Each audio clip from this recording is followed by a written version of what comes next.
everybody? It is Brit and Jacob in the movies. Once again, I am Jacob. I'm Britton. And we're in the new year, 2022. 2021 is officially out of here. Now we're in 2022, and to kick off this new year, we have a very, very special episode because not only are we going to be talking about a Tarantino classic, which is Django Unchained, we also have a very special guest on here. And I thought to have this guest on here because he loves this film just as much as we do, and he's the only person I want to discuss this film with other than Britton. This is our good old buddy, Carlton Bacon. Carlton, how you doing? I'm doing pretty good. Thanks for having me. Oh, definitely. Thanks for coming on. He's like our mysterious third member. It's like Planetary. It's like, I'm the fourth member. He's like, wait, what? Oh yeah, when Jacob told me about this, I was like, you know what? I've been thinking, okay, what am I, if I'm ever going to appear? When he said Django, I'm like, oh, I got to do Django. But yes, we are talking about the Django or Django Unchained, which is from Quentin Tarantino, and oh boy. Oh yeah. I mean, I really enjoy this movie. I mean, Tarantino's westerns, I don't know why, but I just have really enjoyed them thus far. Like, Django is awesome, and I saw Hateful Eight, and I'm like, holy shit, that's also just amazing. Yeah, so, yeah, spoiler alerts. I really love this. Is probably my second favorite Tarantino movie, right behind Reservoir Dogs. It's my personal favorite. As far as Tarantino, I would say this is probably tied with Kill Bill. It's hard for me to say if it's my first or second favorite, but it's definitely in my top three. Oh yeah, I mean, this movie is just the epitome of a classic. I mean, you know, it's got everything. It's got gunfights. It's got standoffs. It does have racism in it, which we'll talk about. But it's a crazy ass. It's a Tarantino movie, man. That's all I can say. Oh yeah, and it's awesome. I don't know if I like this one more or The Hateful Eight, because those are both amazing. Well, for me personally, I think probably I like this one more.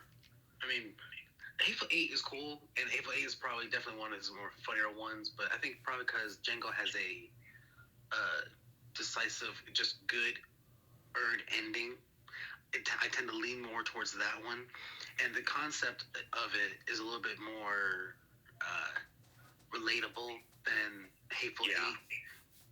Because Hateful Eight, you're like, okay, 8 strangers in a room, who they really say they are, versus a slave that's free trying to save his wife and gets to kill people that, you know, our ancestors probably would have wanted to if they could have back in the day. That has a little bit more of an edge to it that fans would resonate with better. I mean, yeah, I'd agree. I mean, this film, is it a shameless revenge fantasy? Oh, yes. But it is awesome all the way through. Like, it's got your signature, like, Tarantino-isms. Like, there's a lot of great dialogue. Lots of violence, if you like that. And some of the violence in this is just, ooh, you know? Like, it even got me, like, I mean, I don't mind violence, but there's sometimes, but when it's, like, graphic, you're just like, ooh, you know? I have to say, this is probably, it's got some of the violence in it that just, yeah, as you say, it's gory, but some of the violence for me is just, it's funny. Oh, God. They purposely made it that way. Yes. They thought, that looks funny on film, I gotta keep that. And I'm hoping we can get to it, because there's like 2 scenes on the top of my head I can think of right now, where I was like, y'all know that's not realistic, but I see why I put that in there.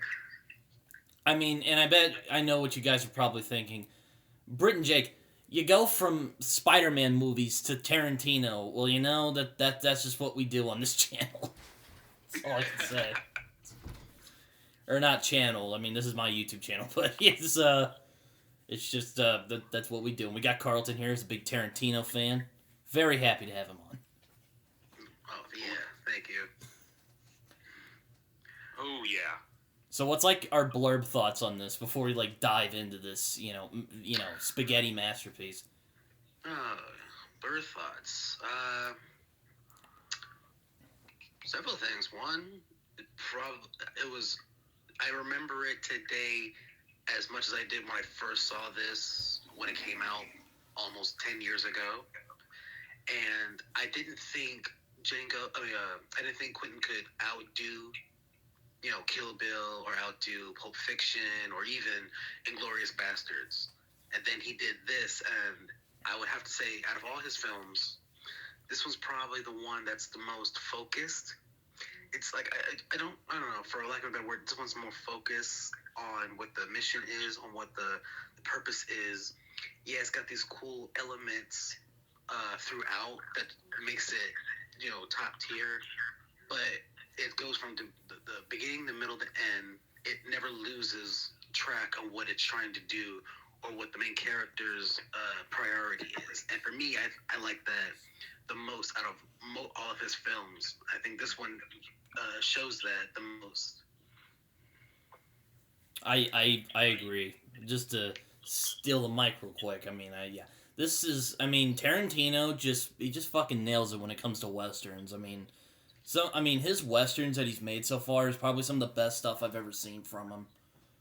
And, this is just fun. It's got a lot of charm to it. Jamie Foxx is amazing. You can just tell he's having a blast playing this, classic western hero. Leonardo DiCaprio, never been better. We're going to get into that. You also see Christoph Waltz in this movie. Samuel L. Jackson's in it, in one of his just most despicable roles. And it's a crazy ass movie. Again, it's a Tarantino movie. Is this crazy as something like Kill Bill or Grindhouse? Possibly. I'm gonna say it. It is. What about you, Jacob? Oh boy, this is actually the first Tarantino film I ever watched. This is which is like I'm gonna be I'm a little bit biased. This is why one of the reasons why it's my personal favorite Tarantino film, but also another reason is because Tarantino is telling a story about slavery while telling us about slavery and what has happened in the back in the really old days, while also giving us his classic Tarantinoisms, like his brilliant writing. Not only is Tarantino one of my favorite directors, he's one of my favorite writers. His writing is just golden in my opinion. And I also love the arc that Django goes from. He goes from being this very timid slave to this very badass bounty hunter. And this is just a very bold, deliciously violent and bloody, definitely bloody, and a stylistically daring film. To me, this is Tarantino at his best. Oh, I couldn't have said it better. I think this is one of Tarantino's best movies. I was gonna say, you can always count on Tarantino to make really good movies, but there are some times, and I know this is probably I bet I'm gonna get some kick, but he'll make a great one, like Reservoir Dogs or Pulp Fiction or the Django Unchained, or Hateful Eight. I really enjoyed Hateful Eight.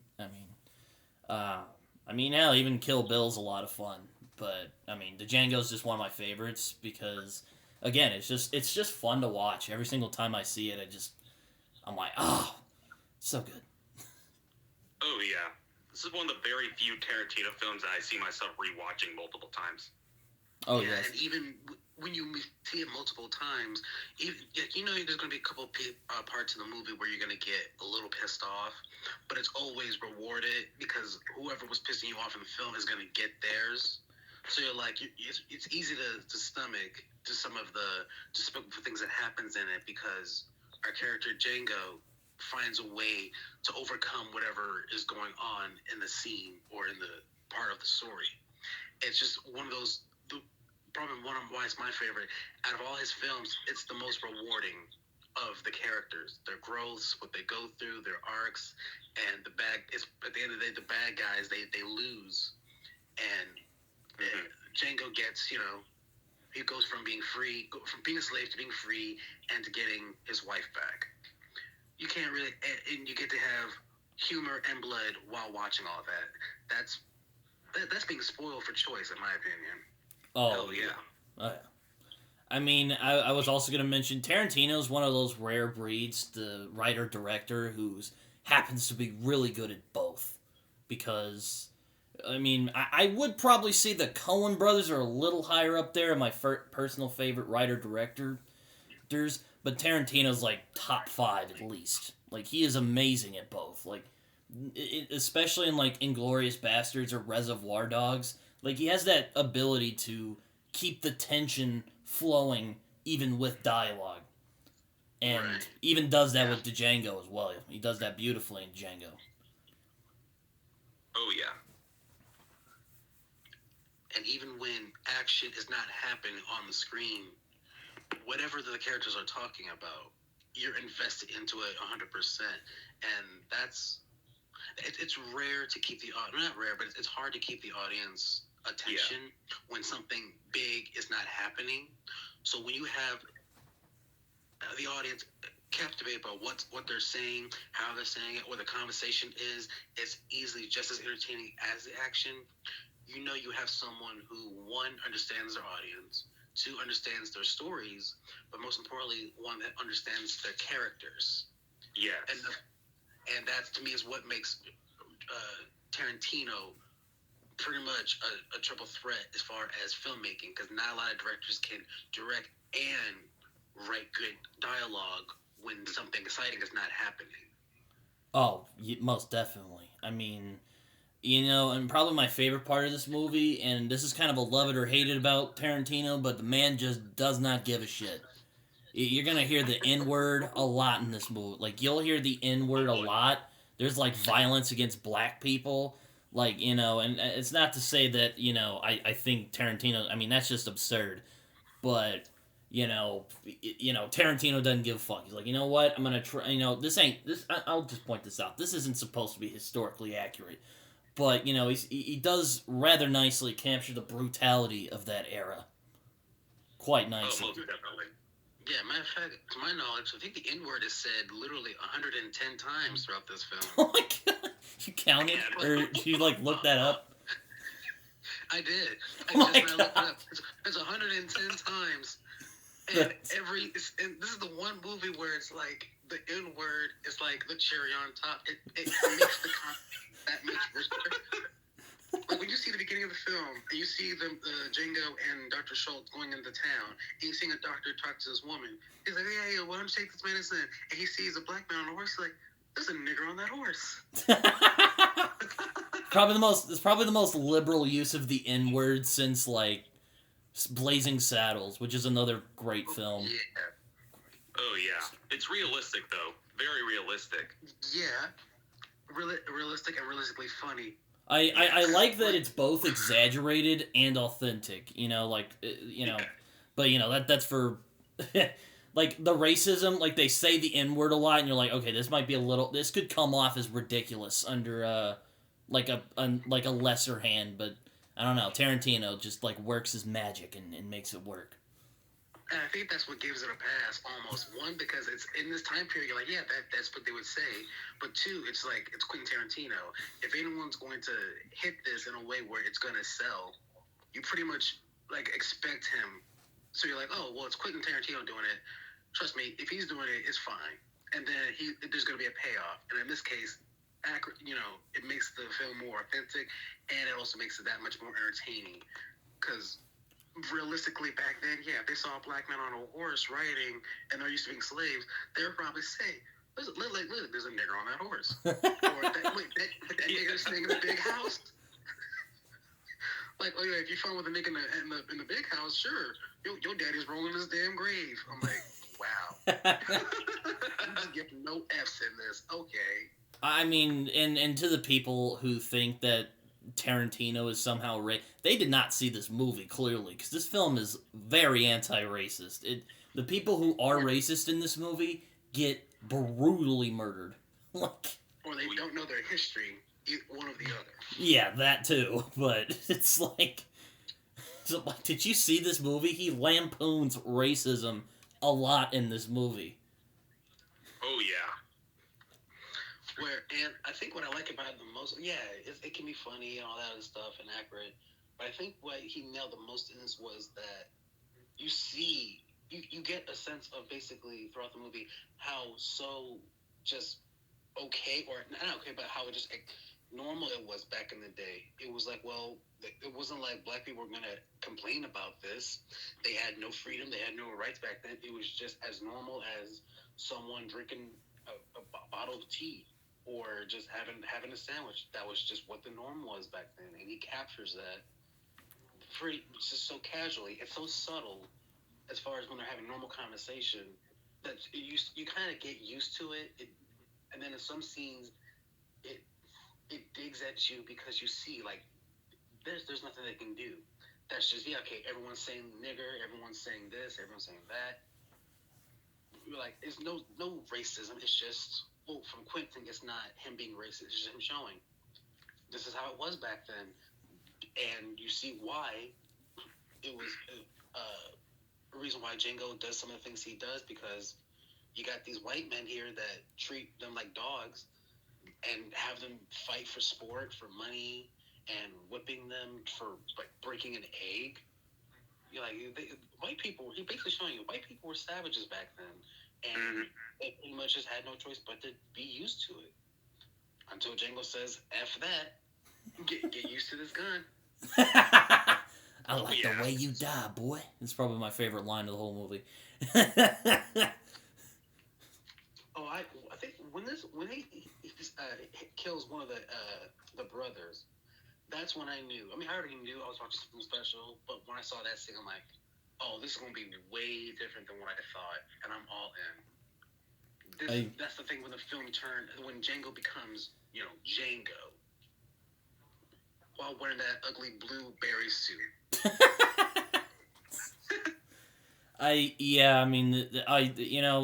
Is this film a little exaggerated? Possibly. Is this film a shameless, revenge fantasy? Again, oh yeah, it is. But it is endlessly entertaining throughout the entirety of this thing. Oh yeah, and Tarantino pulls that off brilliantly, like the shameless romance aspect of it. It's just over the top and just exaggerated. Only Tarantino can pull that off, and he does it magnificently. Oh, most definitely. Oh yeah. I mean, it's also just a damn good Western. It's a guy who wants to find his wife. It's a very straightforward story, but again, it's just entertaining throughout the entirety of the movie. Yeah, it's a little easy to overlook that. Yeah, we talk about the racism part, the N-word part, the violence, but I think sometimes we tend to forget, at the end of the day, the story of itself is just about a man trying to get back his wife. It's kind of easy to skip over that sometimes, but all the eccentric stuff that happens. But I love that when we have moments where Django's talking about his wife or showing a flashback on what him and his wife go through, it kind of reminds you, it puts you back on track on what the focus is, what Django's focus is in this movie, and it's nice to have that reminder throughout. We're like, hey, let's not get too carried away with the violence. Like, it's all cool, but at the end of the day, this is what all this is about. This is what's making it, worth us seeing this. And I mean, Jamie Foxx, he just makes Django so likable, and you're just like, I want him to win, And when he blows that shit, or well, that's later in the movie, but it's like when he ends up just standing there like a boss, smoking his little cigarette. I'm just like, yeah, every single time. Oh yeah. I also love Jamie. I also love his whole arc in the movie. He goes, as I said, he goes from being this very timid slave. He has very little dialogue because that's how it was back in the day. Slaves, they were like, what should I say? Should I say something? And then you see him progress, and he now becomes this very confident and badass bounty hunter, and I love it. And Jamie Foxx, I can't imagine anybody else playing this character because he does it so brilliantly. Oh yeah, going from being timid to almost defiant and a little bit in your face at some points, especially in the scenes where he's talking to Candie when they're trying to go from the fighting place to the plantation where his wife is at. You see kind of it's a little bit of a I'm in your face, I'm telling you what I want to, but I'm being coy with it. Yeah, right there I saw the first big difference in how Django started in the film. Yeah. All right, but I think our blurb thoughts are that we all love this movie. What do you guys say? Do you agree with this? 100%. Yeah, definitely. All right, let's get into this puppy. Oh boy. So in Tarantino's style, wait, I think doesn't he do? Who does the music in this? I thought it was Ennio Morricone, but what the fuck? It doesn't say on Wikipedia. Okay, you know what? Hold on.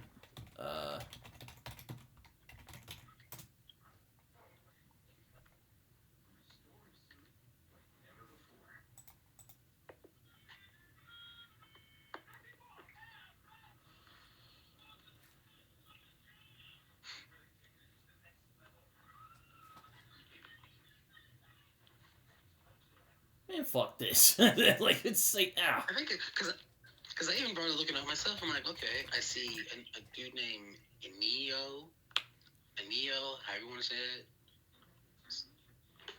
saying that he was the one who helped with some of the song choices, but the actual, composed music in there, Wikipedia ain't letting me know nothing. It's like, figure it out yourself. Well, it says Ennio Morricone, and I'm like, well, he did. I know he did Hateful Eight, but whatever. Anyway, but yes, we end up starting in Texas in 1858. We end up seeing these two slaver brothers named Ace and Dickie Speck, kind of driving their group of shackled black slaves on foot, and amongst them is Django, played by Jamie Foxx. I love Jamie Foxx in this movie. I should just say this is one of his best roles, in my opinion. Oh yeah, without a doubt. Oh, definitely. It's up there with Ray. Oh, it's up there with like Collateral and Ray. Like, this is awesome. I love him in this movie. Oh yeah, this is one of his best performances, without a doubt. He's so damn good in this movie, and he makes Django iconic. Oh yeah, he's so easily likable. You obviously feel bad for him because he's a slave and all, but it's like, man, it's sad. But he's kind of like they're just driving a shackle of them around. It's just like, oh man, they're like livestock. This is messed up. I want these guys to die. But don't worry, we'll get there. The Django's kind of your normal slave, like Jacob and Carlton said. He's a bit timid. Is that right? At first, anyway. Yeah. He's a little quiet, He's not an idiot though or anything. Can he read? I forget. No, not that well. Because you see, there's a scene later where Schultz is teaching him how to pronounce a couple of words. I know his wife. I know his wife's very smart, but I was about to say, can he read? Because I know slaves couldn't read back in the day. Yeah, he can read a little bit, and that's another thing I like about Quentin. He reminds you, they couldn't read back then, so they didn't have, a good, they weren't really educated. So it's a subtle detail, but I like that. It was smart. I'm like, okay, Django can really read, and then his wife can speak German. Which that was probably what made her so valuable later in the movie. I mean, definitely. We also meet his wife, Broomhilda, who's played by... what's that woman's name? Kerry Washington. Kerry Washington. Yes. She is also good. I know she's kind of the damsel distress in the movie, but hey, she's pretty good in this movie. Yeah, definitely. Mm-hmm. Oh yeah. I wouldn't say she's quite as memorable as Waltz or Leonardo or Leo or Jamie Foxx, but she is pretty good in this movie too. Yeah, one of those actresses who she works with what she has, and the bit that she does have adds just enough for you to care about her. And not many actresses can pull that off with a little bit of time that she has on screen. Actually, one of my favorite parts of the movie involves her, but that's later on. But apparently Broomhilda is very valuable because she can speak German and English, which, oh boy. I don't know if I should say that's not good or that's not good at all, because they end up getting separated, and Django is very upset about that. Right. I mean, again, Tarantino just bluntly explores the realities of slavery, which is that, a lot of these people, again, they weren't really even treated like people. They're like sold off like livestock, Oh yeah, and that's the thing I love about this movie. Tarantino did not hold back in regards to like telling the story of like how slavery was back then. Because any other director would have just sugarcoated it, like, yeah, they got whipped a couple of times, and yeah, they were treated badly. No, this is how it was. The white people will call them the N-word all the time, not even by their real names, and it was brutal then, brutal. And Tarantino did not hold back on that, and that's what I love about it. And then the song choice, while the scene when when the wife is getting beat, and you're seeing Django beg and plead for them to not whoop her. He's like, I'll take the whooping for her, but please not her.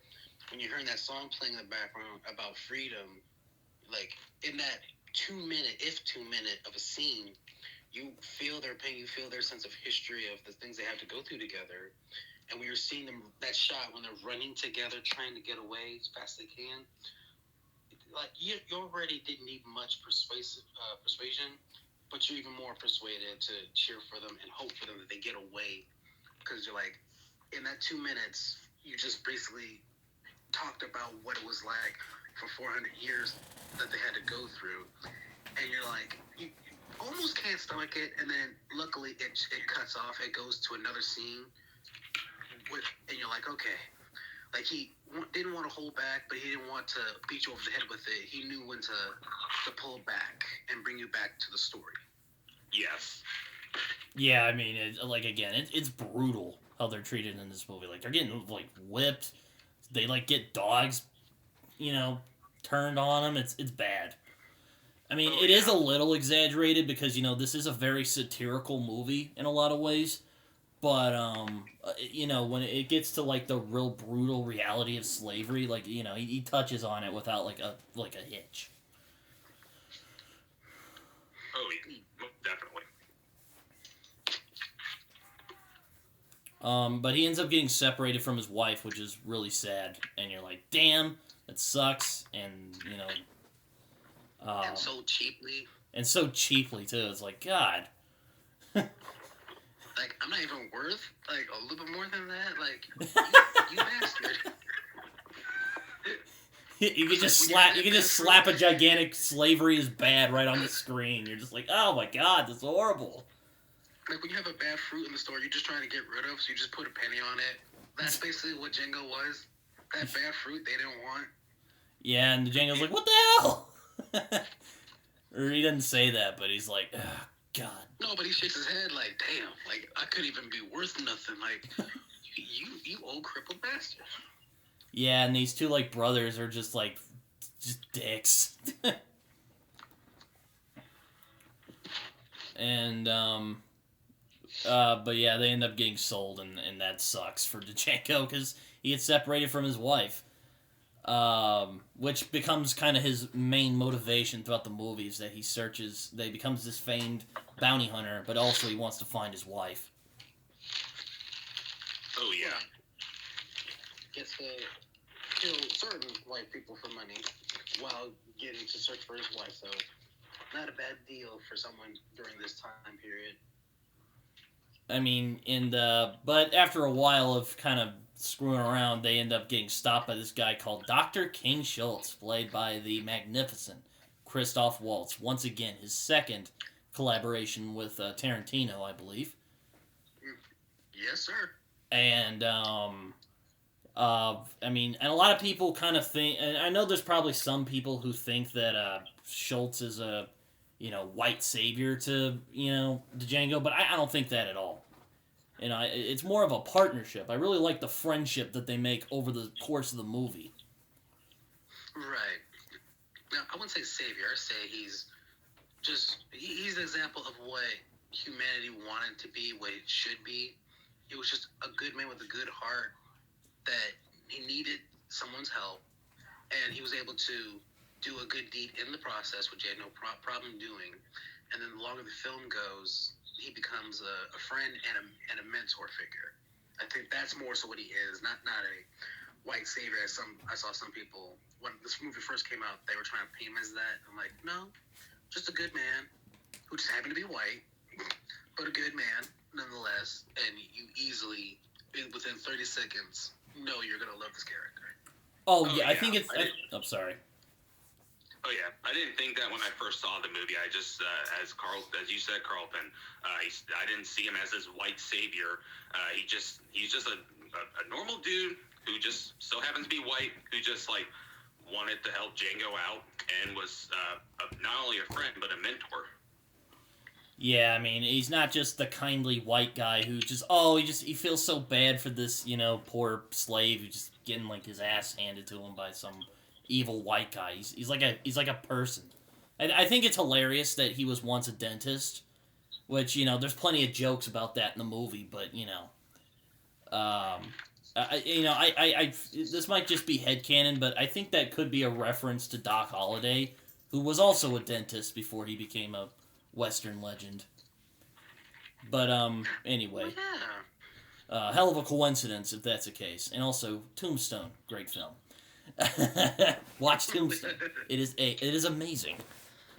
But yeah, King Schultz ends up coming across this group of slaves, and he's like, I want to buy to Django because Django knows about these three outlaw Brittle Brothers. Right. And well, the one brother guy is like, oh hell no, and he's not about that life. So he's like, he wants to. Apparently, they're the overseers of a plantation that Django's previous owner was at, and Schultz has a warrant for them. So he wants Django because Django knows about them. But the guy our two boys refused to sell Django to Schultz, and they end up, pointing guns at him. And the thing is, I think at first they were okay with it until they saw, which it took me a long time to get this part in the movie because I was young when I saw this. But when they say, "Hey, stop talking like that," I think now I realize that they mean like stop talking to him like a human being, like sensible and respectful. I think once they saw that part, that whatever interest that they had in selling him kind of went out the window because they didn't like what they were seeing because they were just so close-minded back then, and slaves weren't people to them at that time. So they had a problem with it, but they couldn't articulate it back then. Why? So it was like my good man. I'm just having a conversation. He's like, "Look, speak English, goddammit." I'm like, man, he can't say it any more plain. You uneducated hillbillies. I mean, again, this movie is very tongue-in-cheek and very satirical, and I think a lot of people kind of missed that when this movie first came out. Like, the way the southern white people are portrayed, even Candie later, who's a bit more menacing, like, they're very buffoonish and just, like, dumb. Mm-hmm. Straight up. To quote a certain Coen Brothers movie, they're dumber than a bag of hammers. Which, I mean, and, Tarantino even makes it a point. Calvin's house slave, Steven, is smarter than him. But anyway. Oh, yeah. But that's for later. But yeah, these two guys are like, hey, no. We're gonna sell him higher, or whatever. Well, Schultz doesn't have any of that shit. Pulls out his gun and just shoots. He shoots Dickie's horse in order to pin him down, and I think he kills the one brother. Yeah, he does. Oh. Ace, I think it was. He then ends up, like, very classy, just walks over and is like, I want a fair price. He's like, okay, fine. And then he, like, takes Django and leaves the other slaves to do what they wish with him. And then, this is, like I said, what I mentioned earlier about the comedic violence. When you see the slaves, first of all, after Django is freed and goes over to get the coat from the dead brother, Ace, of course, has to say, nigga, don't you touch my brother's coat. Django looks at him and just steps on the horse and puts pressure on his already fucked up leg. You're like, that's petty and funny at the same time. Then you see the slaves grab the shotgun. He's like, look, if you take me to the doctor in Old Town, I'll get you your freedom. They're like, yeah, no, we're just going to blow your head off. And the head explodes like a pumpkin. This was overdue. Yeah. Tarantino's is the only... I think he's like one of the only directors who can pull off like physical, violent comedy. It's just so good. Oh, yeah. I mean, you know, you can make violence really over the top and ridiculous, but you can also make it pretty, like, damn, that looks like that hurts. Yeah. And that also goes to the strength of the performances of these actors. But Schultz ends up offering to decides to give a bonus to Django. He's like, I'm going to give you your freedom and also $75 so you can help me track down the Brittles. And Django's like, hell yeah. So, you know, he's down. Oh yeah, and like I'm sorry to interrupt, but like when we were just I had a thought after that scene when they go to that bar, and it's still early in the morning. You know, this is after the doctor saying there's a nigga on the horse. When they're asking for 2 beers, and the bartender or timekeeper, Kimkeeper, whatever his name is, has his back turned because he's cleaning. And he's like, oh, it's a little bit early. We're still doing breakfast, and we won't do that until later. He looks back and he sees Django and him. Is like, whoa. What the hell you doing, boy? Get that nigger out of here. And he just starts screaming, running out of his bar. And Schultz has to remind him, get the sheriff, not the marshal. Oh, God. This is where I knew, I already was proving it, but, like, he's going to be one of those, like, tongue-in-cheeky characters who's just a smartass and just never, like, is, even in the most intense situations, is still the smartest guy in the room and funny. Oh my God! Like, just the fact that so casually, like, wait a minute, what the hell are you doing? Like, get this nigga out of my bar. And then we start running out of it. Yeah, and I love how he gets the foresight. Get the sheriff. Don't get the marshal. Oh my God! I mean that's horrible. I mean, racism and slavery isn't funny, but you know, it's just like, oh God, it's oh. This Tarantino, he made it very funny, but also making it realistic, but yet exaggerated at the same time. Oh my God! I mean, you want to nail, but yeah, he just chases the Django out of the bar. Is this do we get to the montage where they like get to know each other? Because I remember that. I don't know if I'm remembering that correctly, but I remember a montage of them like getting to know each other. Yeah, I think that happens after they come back from the first plantation with the guy that says, "Oh, Big Sir, Big Daddy." Oh yeah. After that guy, we get the montage and the cool song and the beautiful, personally, the cinematography in that montage with the mountains. Oh, that's gorgeous. Oh my God, I forgot. Cinematography. If you're a lover of cinematography, this movie is definitely for you because there's so many beautiful shots I don't think enough people talk about. Oh yeah, this is a beautiful looking movie, beautifully shot. I mean, I'm more of like a writing and directing guy, but like cinematography is like if it's good, like that's like an added bonus to like a well written or well directed movie. I mean that's what this is. It's like that's a bonus. Like, you know, oh, we're good writing and good directing. Oh, and it's also beautifully shot. Oh yes, give it to me. Give it all, yeah. baby. Oh yeah. So Big Daddy. Yeah. I'm a sucker for cinematography, and especially a Western. If it's beautifully shot, then you already won me over. Oh my God. So they end up chasing the Django out.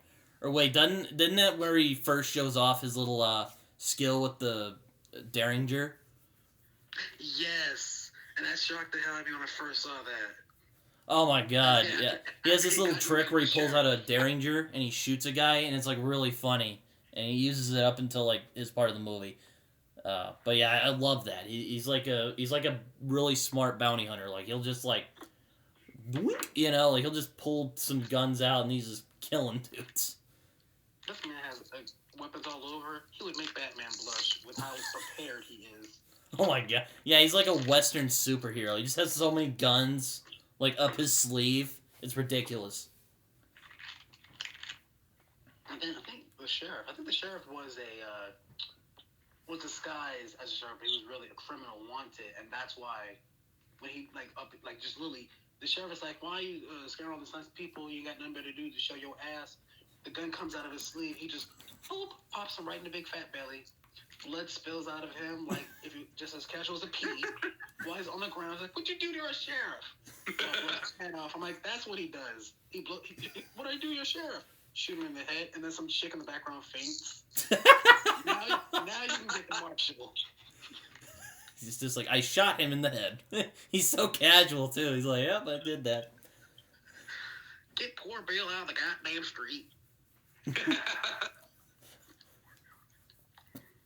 So, after a while of them just like trying to figure out what the hell they're doing, they end up tracking down the Brittle Brothers at Big Daddy Bennett's Tennessee plantation, and this guy is just brutal. He's like riding his horse and whipping his slaves like, get it, you know. And I love the little plan, like he's pretending to sell to Django, and he's in like this ridiculous blue outfit, and then they kill him. Oh God, the blueberry pimp outfit.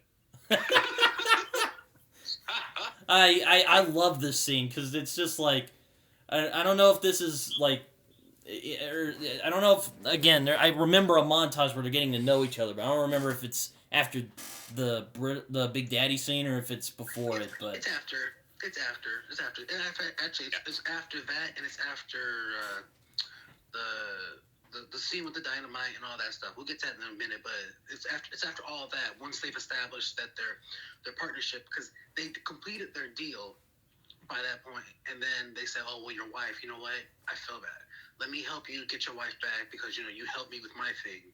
And then once they decide that they're gonna work together and save money, and they'll go and find a way to get to her. That's when we get the montage and all that stuff. I mean, I have to say this is probably one of my favorite revenge scenes in like cinematic history, and there's a good couple of revenge movies out there, but this is like my favorite revenge scene ever. When like you can get the history of the Django, like he fucking hates this guy. Yeah, it's like I finally had I remember you the sense of history that's between them that you see on Django's face and his eyes, which that's credit to Jamie's acting. So subtle, but it tells a whole story just in a look. Like there you are. Oh yeah, it's brilliant. And I mean, has the balls to shoot him, like I said, in that blueberry pimp suit. Like, Britton, I know you and we talk about Matt Murdock's red suit that you hate so much, but honestly, I don't hate it. This is my counterpart to it. The red suit where he looks like he's a pimp. Oh, from the... Okay, I know what you're talking about now. I thought you were talking about the Daredevil show. I'm like... To that. Cause I'm like, I'm trying to take you serious, but you look like one of the forefathers if they were a Smurf. And there's Tarantino for you. It's super cheeky, but it's like awesome at the same time. And he's just like, I hate this. And Schultz is just like, dude, just go with Jamie, it. I'm like, only Jamie. And the thing is, Jamie picked out his character Django picked out that outfit, but only Jamie could pull that off and still give me an element of surprise and badassery even while wearing that. And I'm like, yeah, if there was anyone else that was cast as this, I probably couldn't have gone through the scene and brought back my focus. But because the casting's so spot on in this, you're like, okay, I can get with it. Ah, man, again, yeah, Jamie Foxx is great in this. And again, it's really cheeky because you know he looks a little ridiculous in that suit, but he's just going with it, man. I respect that. Oh yeah, he's just like, I don't give a fuck. I'm just gonna wear this. But yeah, Schultz is just kind of like, I don't remember exactly how it goes down. I think he's pretending to sell the Django to him, and then. Or something like that. He's trying to get... as he put it, he wants to buy one of his nigger girls. Oh. Yes, that's it. Because Big Daddy was like, it's against the laws for niggas to ride horses here. He's like, my valet does not walk. He is a free man. And, they couldn't understand the concept of a black man being free then. Oh, yeah. I said, niggas ain't riding no horses here. And he's like, okay, get off. He's like, But then as soon as he mentions $5,000, he's like, well, never mind. Come here and get yourself something cool to drink. Oh my and god. then this is one of my favorite. Me and my friend Taylor, who, mind you, she's white. We love. This is one of 3 scenes in the entire movie we love the most. When he's trying to explain to his black girls how he wants Django to be treated. He doesn't because he's a free man, but he's having such a hard time stomach. He's like, and she's like, yes, sir, Big Daddy. You can't treat him like the other niggas around here, because they ain't like the other niggas around here. You mean I should treat him like white folks? No, that's not what I meant. Well, I don't know what you want, Big Daddy. She's like, you know Jerry, don't you? Yeah. Well, there you go, Dan Sugar. You just treat him like you would Jerry. Whoever the fuck Jerry is. That's what we're treating him. Oh my god. He's so good. So when we see that scene, me and her, we can't help but just act that out because it's just so ridiculous, but it's so cleverly funny. I pass a gut every single time I watch that. I don't care how many times I've seen it. I will never not react that part. Oh my god. Oh, no, yeah. There's Tarantino there for you. He's so good at just capturing like little weird moments like that. And it doesn't take away from the story. It's entertaining and it has characters that you like and you want to see it. Even though Big Daddy's horrible, he's entertaining to watch. Yeah. Exactly. Like I said, that goes casting with him too, because I forget what his real name is, the actor. But I know that he's very good at playing bad guys, and mostly bad guys who has a personality to them. Which that tends to be the theme of this movie. Bad guys with personality, or bad guys that have funny, intelligent moments in this film. But I don't think Candie, he's pretty eccentric. But up until we get to Candie, Big Daddy, I think, was the star, bad guy, until he's no longer in the film. Then when we get to Candie, the whole oh god, the whole movie just gets way better. It's up a little bit.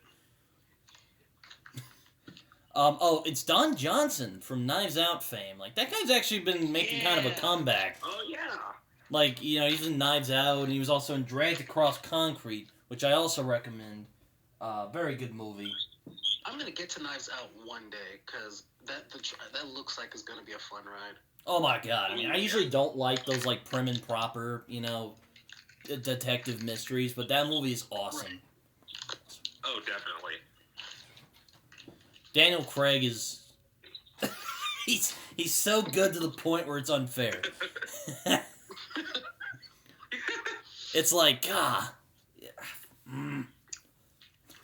I bet it would make that amateur actor who's struggling out in LA just quit. It's I can't ever do that. Probably. If he ever confirmed that, I'm like, yeah, we believe it. No, but Big Daddy is this very not cool guy. He's very stern, and he's not a good person. To put it plainly. Very direct. He's just straight up dropping the N-word. Again, this is Deep South. They're dropping the N-word like it's, I don't know. Like it's Candie. Like it's Candie, yeah. I don't know. You get a nigga. You get a nigga. You get a nigga. He talks to his little slave girls. And it's so funny, but it's so creepy at the same time. Because they call him Big Daddy, and I swear this was intentional. Mm-hmm. Because it's just so uncomfortable when they call him Big Daddy. You're just I don't even want to think about what he does to them when no one's looking. Ugh. Yeah. It makes me ill. He probably don't care if they're looking or not. He's like, well, we know why.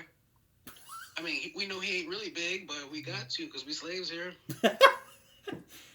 Yes, sir, Big Daddy. Oh my god! And again, another thing about this movie, the violence in it is very just oh man, it's right in. When they end up getting rid of the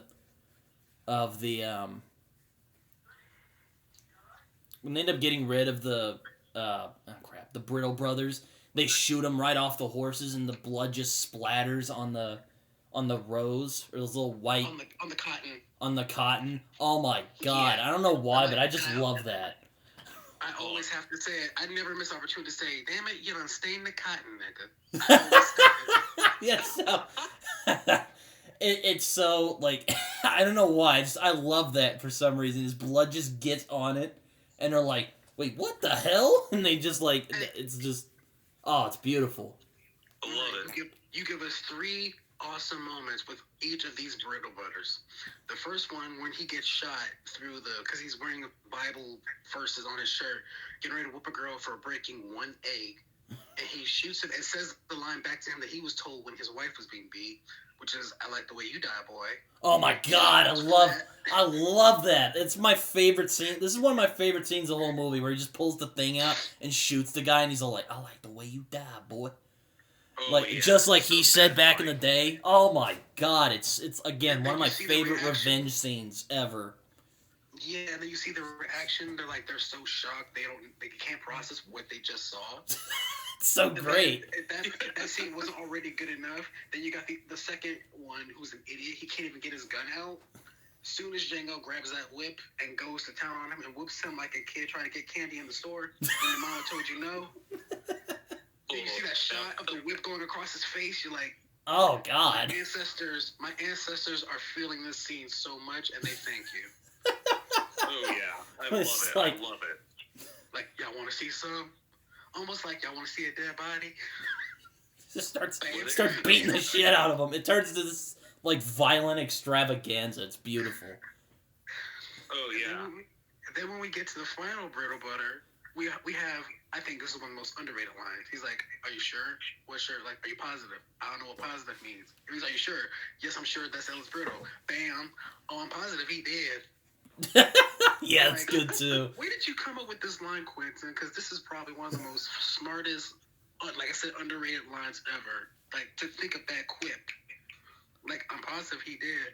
"Yeah, I'm positive too, Django. The one who stained the cotton." It's genius.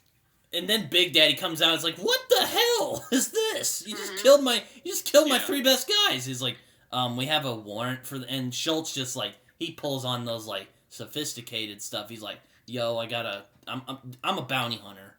And these 3 idiots were like doing stuff. I forget exactly what they were doing, but probably a murder or something. Yeah, they were wanted. Like, yeah, that's the second time where he's quick to pull that warrant thing. Like, you can't kill me. I have a warrant. That's kind of a running gag in the movie. He's just like, I got a warrant. I mean, he aims on that like it's like a life insurance policy, and I'm like, you know what? I don't blame him. And then he's like, "Get off my land." He's like, "Yep, let me just get my papers. Django, let's get these 3 dead sons of bitches, and let's head on out." Oh my god, yes, he's just, and I love how casual he is. He's just like, "All right, no, we're leaving. Don't worry, we won't trouble you anymore." And I don't know. No, that's not the scene, is it? Where the like KKK guys and Jonah Hill shows up. It's right after this. Oh, it's right after that. It's one of the funniest scenes ever. Oh my god.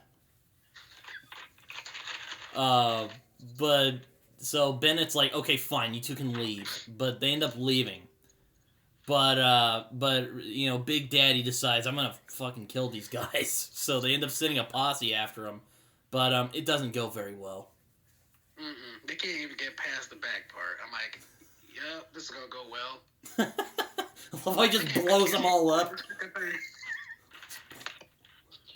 I love how he just blows them all up, and then Django just fucking murders Bennett, and he's like, "Okay, it's over." And then stains the horse. I'm like, you just love staining stuff, don't you, Django? Yeah. You love painting stuff with blood. Oh, wait till we get later in the movie. He becomes like the Picasso of just fucking blood. Oh, like, God. You shot him, stained the cotton. Then when these dudes are fighting over the bag, like, I can't see shit out of this thing. Well, who made this? Brother's wife. Well, fuck yeah, I'm going home. My wife spent all day making these bags for you grateful sons of bitches. And all I hear is criticize. I'm like, you're trying to kill someone. Y'all fighting over the size of these bags. Like, look, and then Don, Big Daddy's like, "I say no bags." And Jonah Hill's character is like, "But no one can see. So it would be nice to see. Look, can the fucking horse see? That's all I care about." And soon as they're going around that place trying to find where the guys are, all they see is, as you said, the dynamite underneath the wagon with the big tooth. Schultz says something in German. I can't remember exactly what he says. But after he says it, he shoots him. All of them go flying. It looks like candy out of a pinata with fireworks at it. And I'm like, that's probably one of the smartest things. It's just another example showing Schultz just his planning, his strategic mind, along with the gun and the setting of the trap of the Ace brothers, and then the dynamite thing.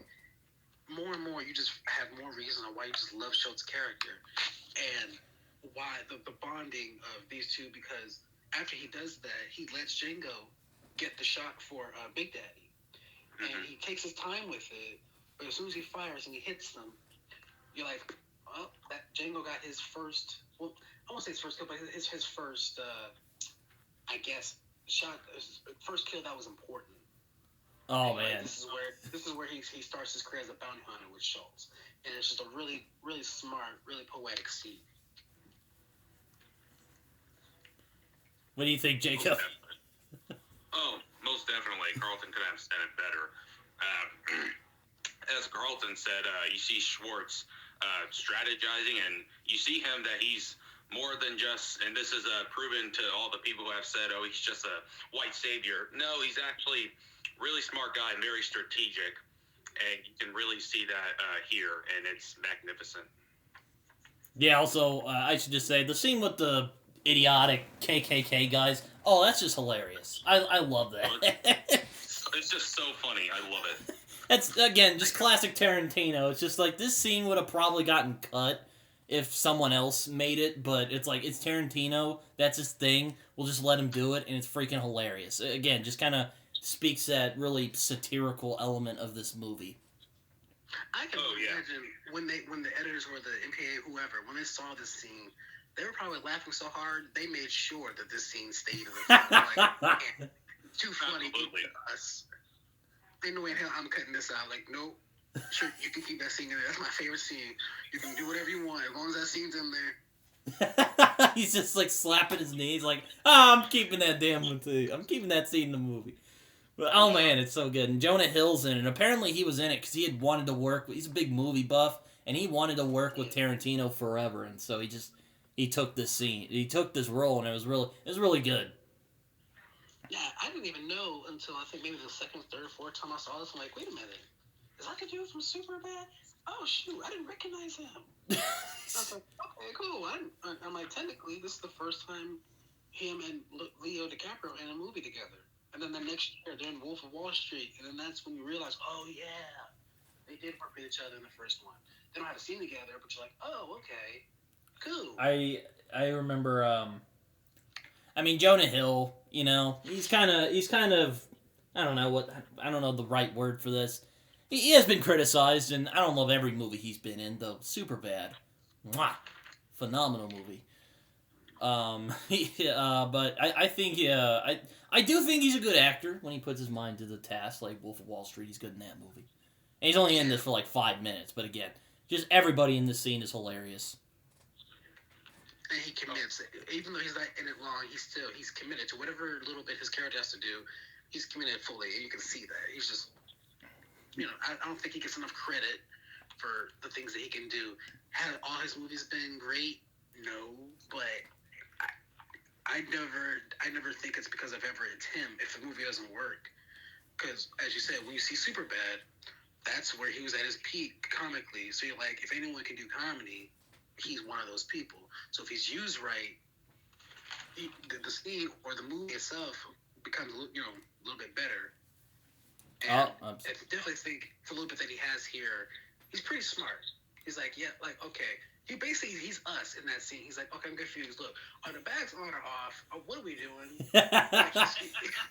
It's like me when I'm at like a concert and I'm not sure what to do. Like, where are we supposed to go? Like, where are we sitting? Where are we sitting at? Right. Like, see, yeah, that guy, he gets it. Yeah.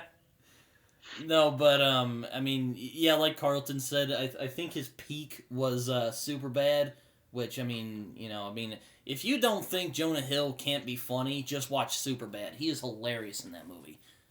But he's very good in this too. Oh, definitely. For the like 5 minutes he's in it. It's amazing though. So after that little misadventure where they blow everybody up and then kill Big Daddy,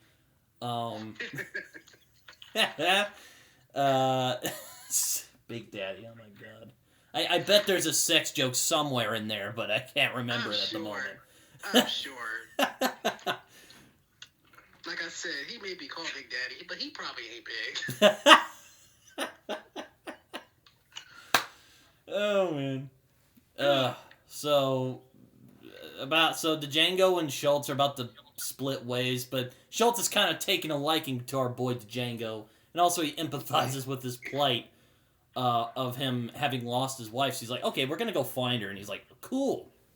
And then we get the montage. I really like this because a lot of it is visual storytelling, I think, where they're just kind of learning to work together. I really like this montage.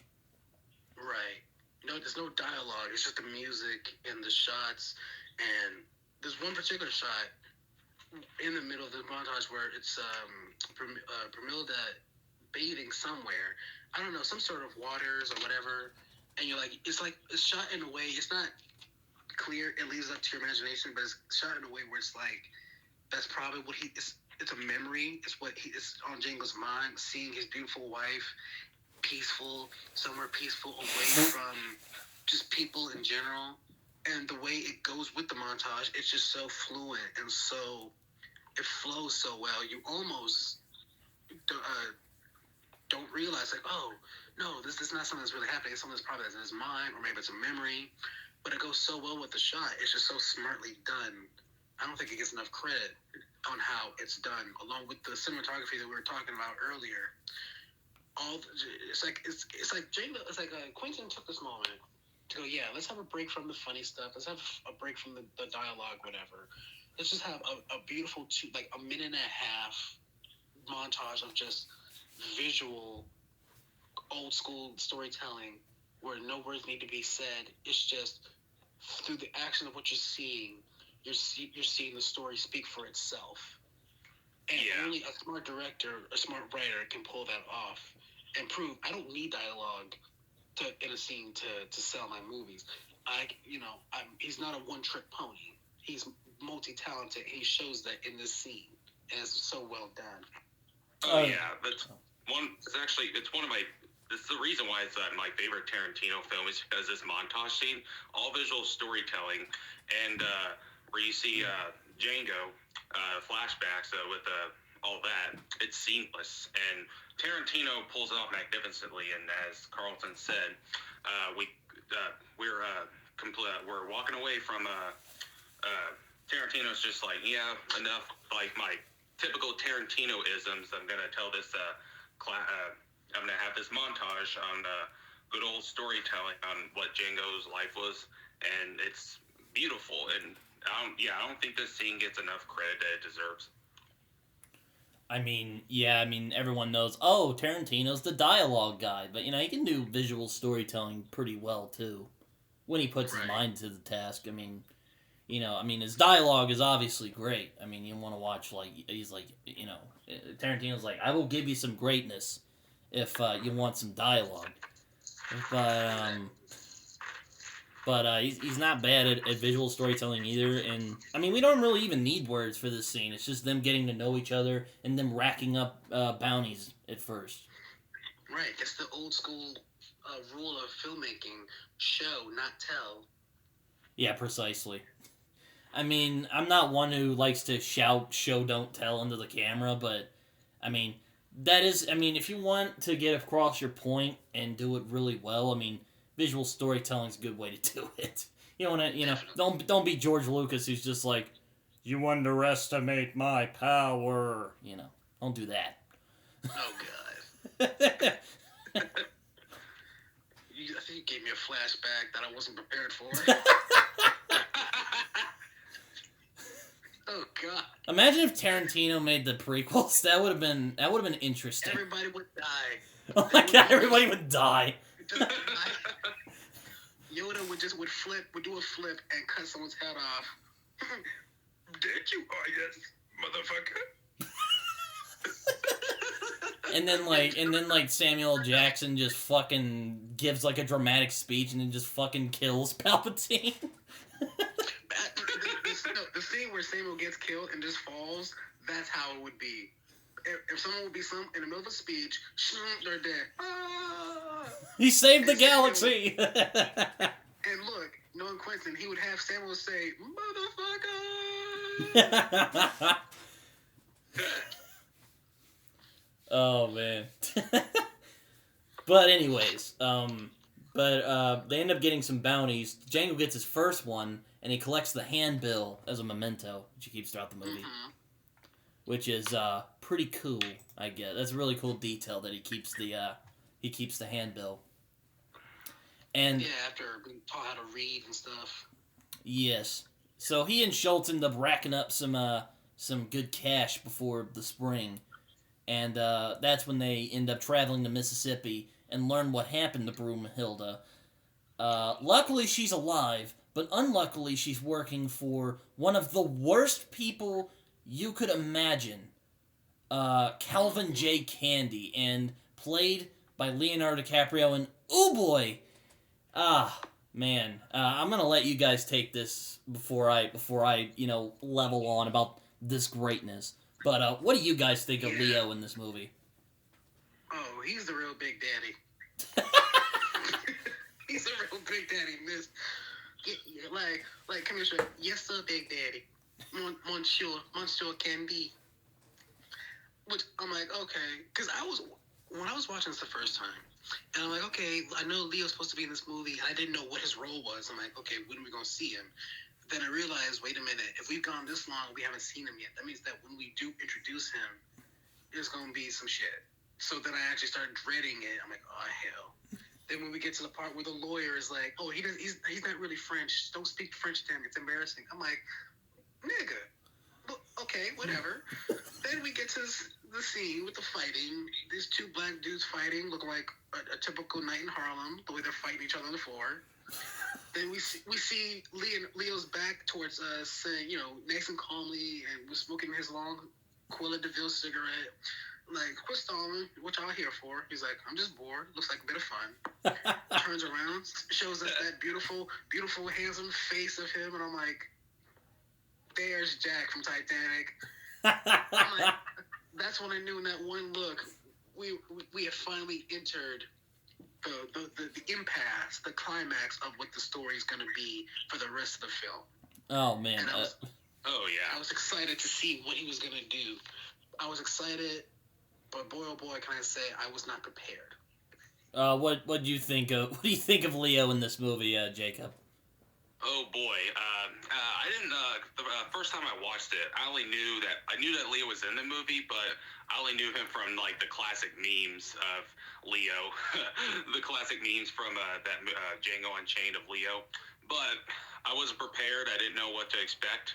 And going into it, Leo, oh my God, this is without a doubt one of if not his best performance in ever. Like, he is so magnificent in this movie.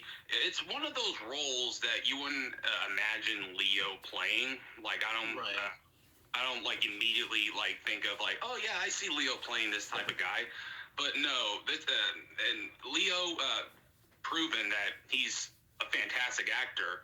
This film really shows his acting skills, because his character is the biggest bigot asshole you'll ever meet.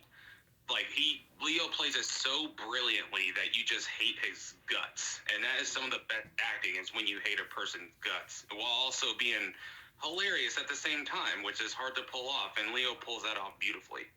Exactly. Oh my God. Okay, let me just put this out here. This is probably my favorite Leonardo DiCaprio performance ever.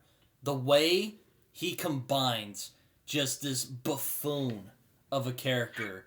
He is almost a cartoon with how evil he is and just how racist he is. But at the same time, he's like super menacing. If this were a lesser actor, this could have just been awful. But Leo does it just great enough to where it's just brilliant. I love him in this movie. He's probably the best part of this damn movie. honestly, that's a fair thing to say. I know some people are like, well, I don't know. No, that's a fair thing to say because he's got so much goodness in this film. It's hard to argue that. Almost every scene he's in is perfect, and it's the cherry on top of the film. He doesn't have a bad scene as his character, I don't think. Oh, I couldn't agree more. And his character is like the definition of like what a white racist piece of shit was back in the day, just in a more exaggerated and more hilarious way. But Leo playing him, it's just iconic and unforgettable. And I mean, one of my... Oh, sorry. Charm. Yeah, like he's the biggest asshole with the most southern charm is the best way I could probably put it.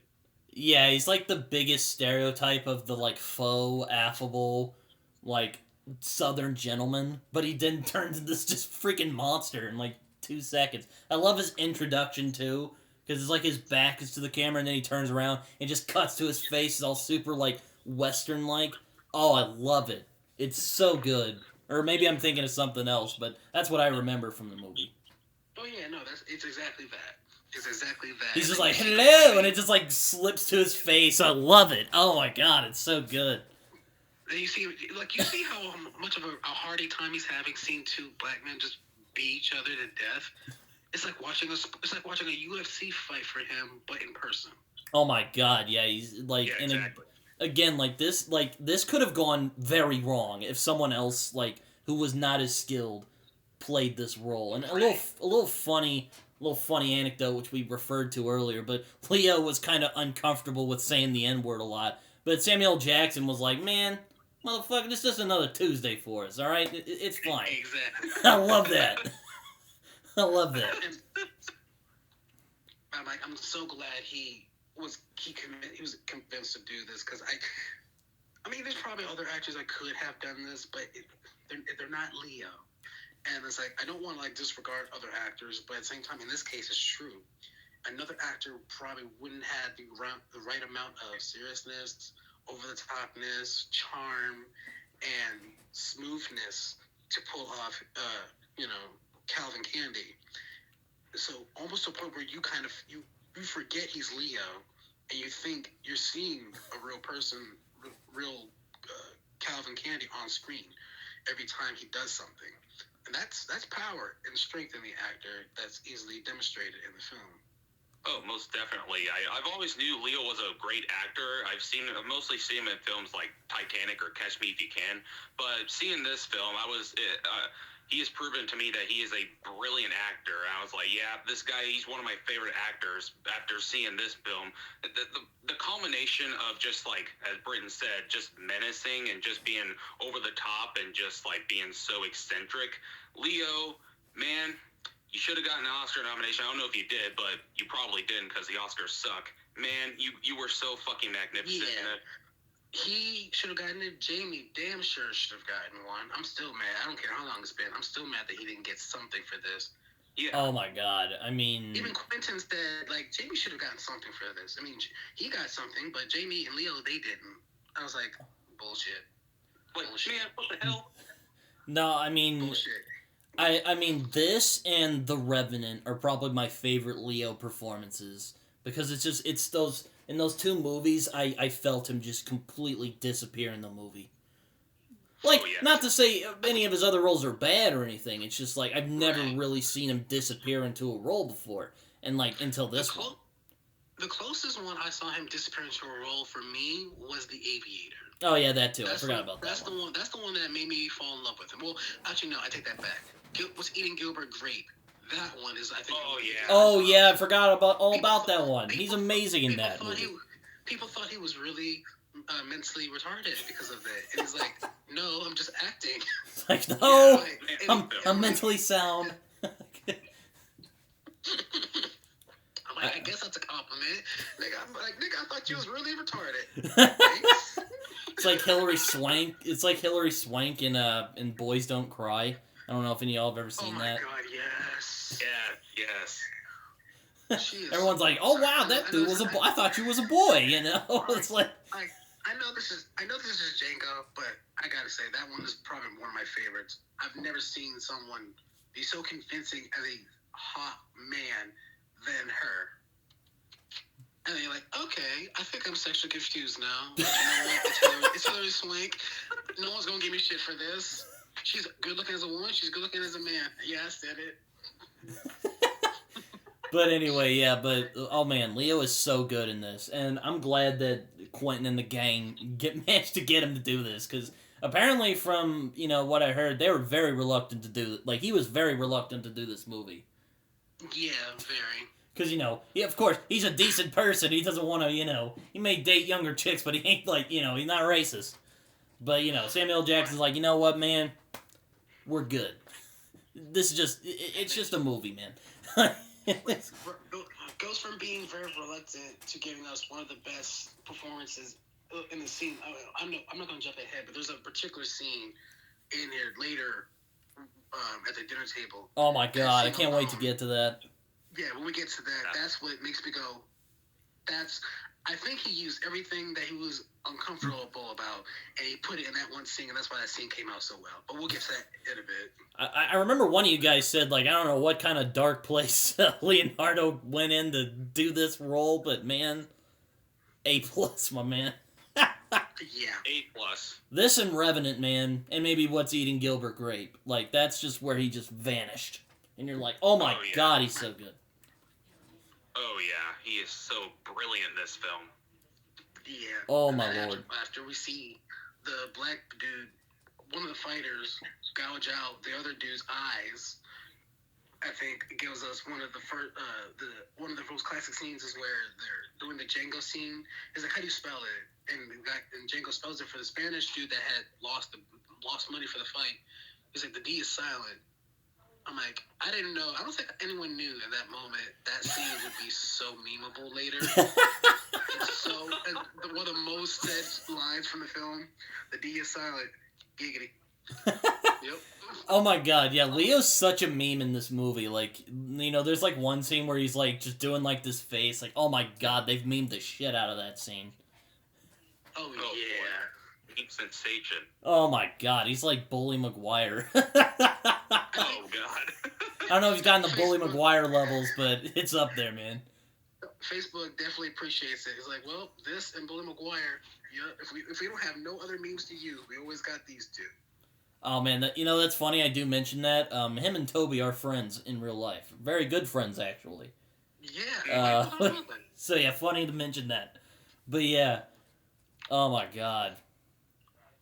Can you imagine those two in a scene together? It'll happen one day, sure, but those two in the movie... They were in The Great Gatsby together. Yeah. Oh shit, that's right, they were! Yeah. I forgot about that movie. And I've seen it. It's one of my favorites by Leo. But you know what? I think Leo's other stuff has overshadowed that so much. And this is when he was doing 3 movies back to back. You tend to forget about that one. Oh yeah, it was the year when he was just doing like banger movies back to back, and then he won the Oscar for The Revenant, rightfully so, and overdue as well. Like, come on, Oscars. Yeah, he only had to get mauled by a bear to get it. Oh my god! I've been retarded. I've been a billionaire. I've been a racist. I've been a tycoon of business. No, me getting fucked over by a bear is what gives me this Oscar. You sons of bitches. Yeah, all I have to do is get mauled by a bear, and I get my Oscar. And just get fucking just have to maul Tom Hardy. Like, oh my god. I'm like, oh god. Oh, Revenant. We gotta talk about that someday. Oh man. I've only seen The Revenant. I've only seen The Revenant maybe once, and that was when it first came out back in 2015. I remember nothing else from that. What? I know that Tom Hardy was an asshole in that, and that was one of some of his best acting. But I have to go look back and see it all over again. I mean, yeah, but I like this and The Revenant are probably like some of Leo's best work. But we'll stay with the Django. He is amazing in this. Yes. And I love how he's just like watching these 2 black guys just like maul each other to death, and he's all like, yeah. He's basically getting his rocks off, like seeing 2 people just beat the hell out of each other. Yeah, I mean, again, it's like he's so cartoonishly evil, you're just like, oh my gosh, this could be so bad if someone else was doing this, but freaking Leo, man. He does it! Like, I can't, this is one of those, I still can't believe he did it. Like, it's It's insane. I know. He's so good. And then what else was? Oh, there's in that same scene when him and Schultz are talking about buying a fight or whatever, and you see Leo ask Django something. I think it was, I'm curious. No, I wonder what makes you so curious. I'm curious what makes you so curious, whatever. And Django says the line back to him, like, I'm curious what makes you so curious. And Leo's, Candie's bodyguard or whatever, like, what you say, boy? It's like one of those scenes I was talking about how Django went from being timid talker to when he says something, he means it, and he's very direct.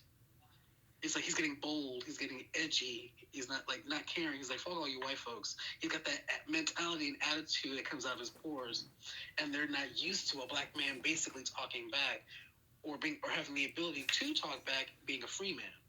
Yeah, I love Calvin. He's so he's kind of taken back by him, and he's like, oh, okay. Like this nigga, okay.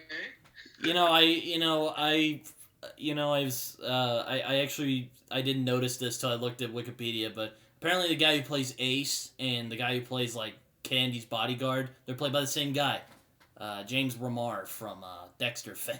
I heard about that. That. I was like, oh, because I recognized him when he plays Leo's right-hand man. But I was like, okay, yeah, you're from Dexter, you're in Black Lightning, you're in a couple of, other awesome stuff. But when they said, oh, he was one of the brothers, I was like, no, I gotta look back and look that up. I'm like, yup, sure enough. Oh, wait, have we gotten to the Quentin Tarantino cameo yet? The Candie what? The Tarantino cameo where he shows up in the movie? No, we haven't gotten to that part yet. Oh, okay. We haven't even gotten to Samuel, the most hated house nigga of all time. Oh man, Samuel L. Jackson in this movie. Oh my god. Again, here's another one. But I think that's for later. But so they end up they meet Calvin, and they're just immediately just disturbed by the Mandingo fights, which are these just brutal fights between slave black men. And again, it's just it would be cheesy if it weren't so horrifying. Yeah. Dude gets his eye gouged out, gets his arm broken, gets his face pummeled by a hammer. It's just like, oh my god. It's funny and it's eccentric to a point, but then reality sits in that scene this is how they treated us. They treated us for sport and for property. We weren't people to them. We were just whatever they needed us to be. Yeah, I mean, it's pretty disturbing. Yeah. I mean, Tarantino, a lot of people are like, oh, he fetishizes violence, but, he can capture the horror of violence as well in, scenes like this. I mean, you have to embrace the violence in this, because that's all there was back then. Racism and violence and disturbing things. Otherwise, you're not doing the movie properly. You're chickening out on it, and the audience will call you out on it. Yeah, people are going to be like, this is bullshit! Yeah. Right, no white man was this nice to a nigga back then.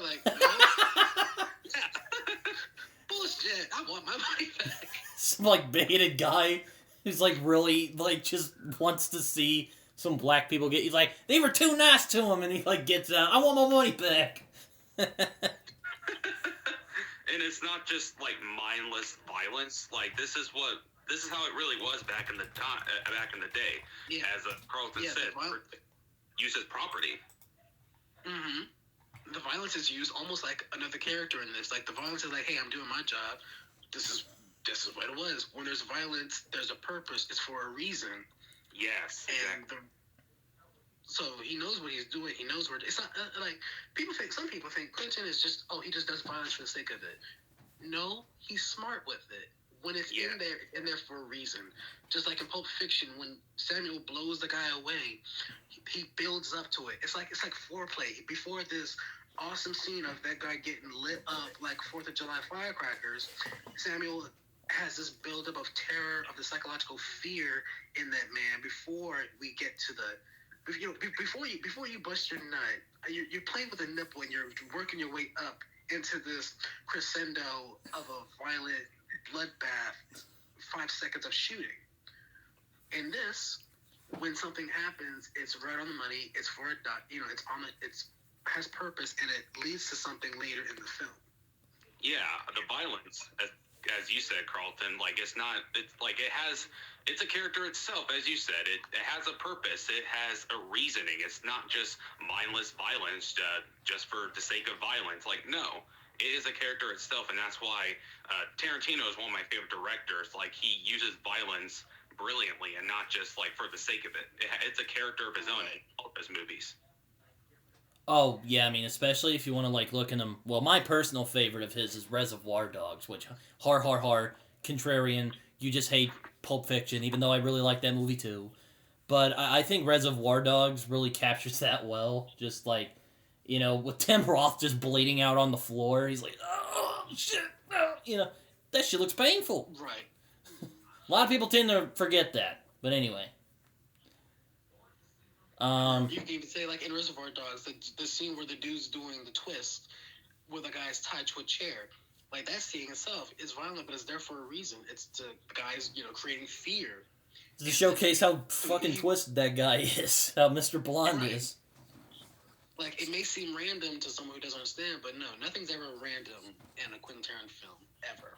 Oh, no. Even though there are moments that come off as random, like his, his scenes where people just talk about stuff. Like, there's always a reason. Exactly. But, oh man, so Schultz and Django end up formulating a plan.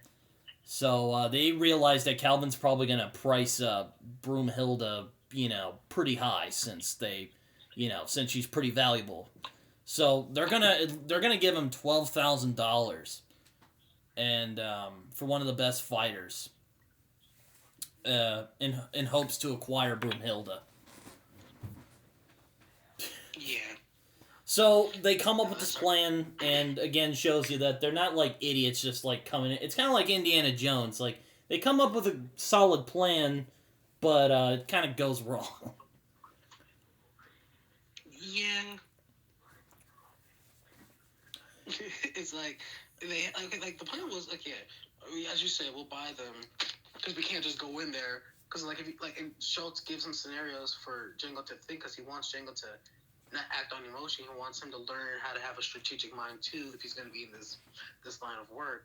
You can't just, get the person's horse. Because Django's like, well, I'll say, fuck him, and I'll steal his horse. True, but then you would be shot, and they hang horse thieves, and then the horse would go back to his, original owner, because that's his property. He's letting them know that there's consequences and stuff, so this is why we have to be smart about this. We have to do this where it's no consequences, and the likeliness of something going wrong is very, very minimal. And I love that it's like one of the scenes of Schultz being a mentor and being a teacher, not just he's like, I'm not going to let something happen. This is what we have to do so that way we both can get out alive and everything goes well. So Django can pick up that mentality on his own too. Yeah, he's like, dude, we gotta be smart about this. We can't just go in there and fucking shoot everybody, even though that already happens. Fun, but I mean, it'd be fun, but we can't do that. But it'd be very hard, and we could die. So, and your wife could die as well. We don't want that. So they end up meeting Calvin at his gentleman's club, and they make the offer. And Calvin's actually intrigued by this. He's like, why don't you come to Candyland, which is his mansion of horrors, let me tell you. Yeah. Yeah. Oh, my lord. And then they go on a ride, and apparently one of their his fighters ran away or something. Mm-hmm. And is hiding in a tree like a cartoon with the dogs at the base of the tree trying to get into his butt like dinner. He's like, I expect you to finish all your fights before you just go off and run off. And I thought this was going to be one of those scenes that would come off as funny, but there's a little bit of humor in it, but it quickly turns into one of the scenes is like has to remind you, like, okay, yeah, y'all got too comfortable with the comedy. I gotta bring back reality, and boy, oh boy, does it! It's sheesh. And Schultz, rather ironically, attempts to save him, but the Django actually is the one who intervenes. So because he doesn't want them blowing their cover, it's him learning the lesson from, Schultz, that sometimes you gotta kind of be subtle.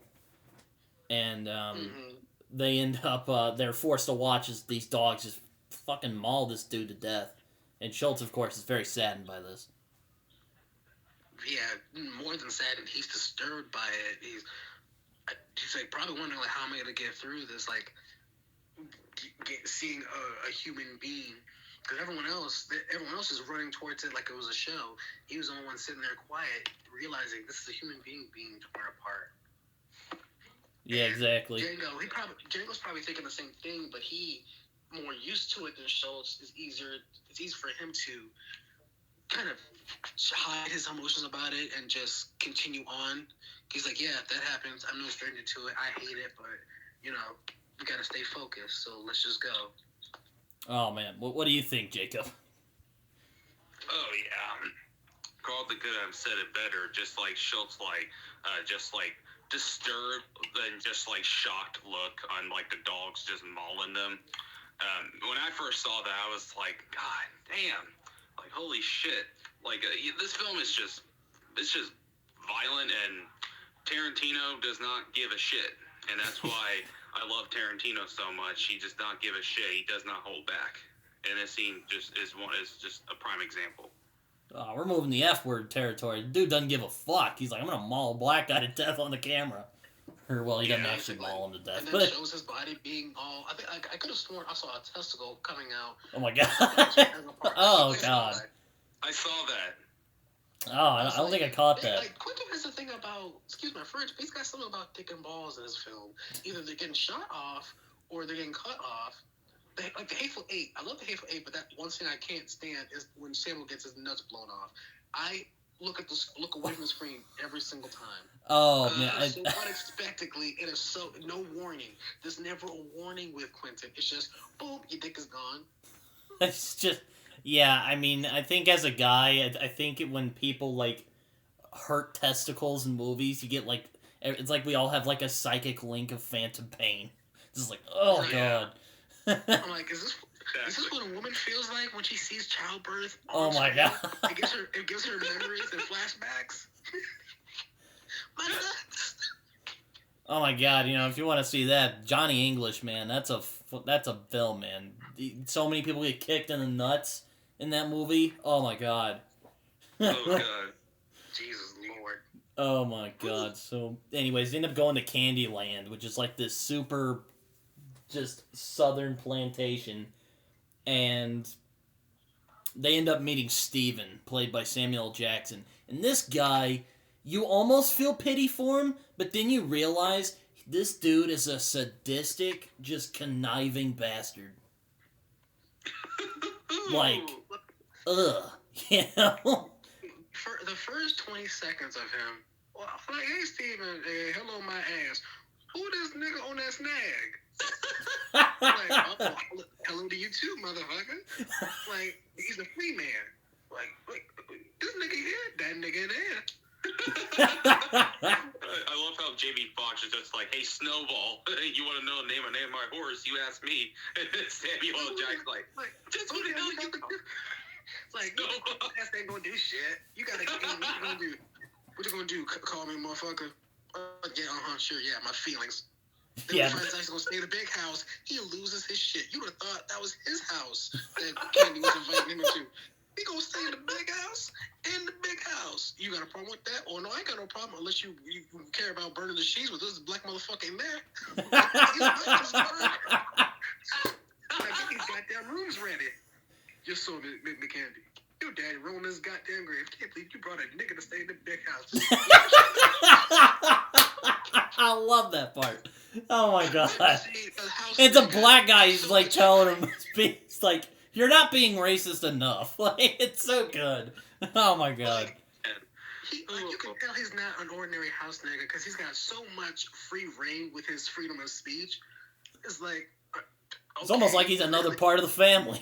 At this point, basically, it's like they're brothers, white and black brothers. But the black person, of course, works for the white man. Is like, well, he keeps everything here in charge, so he kind of can say a little bit more. And then he's an old grumpy man. He's like, "Oh, did you miss me?" He's like, "Yep, I miss you like I miss a rock in my shoe, nigga." Yeah, it's I miss you like a baby sucking on my mama's titty. Yep, sure do.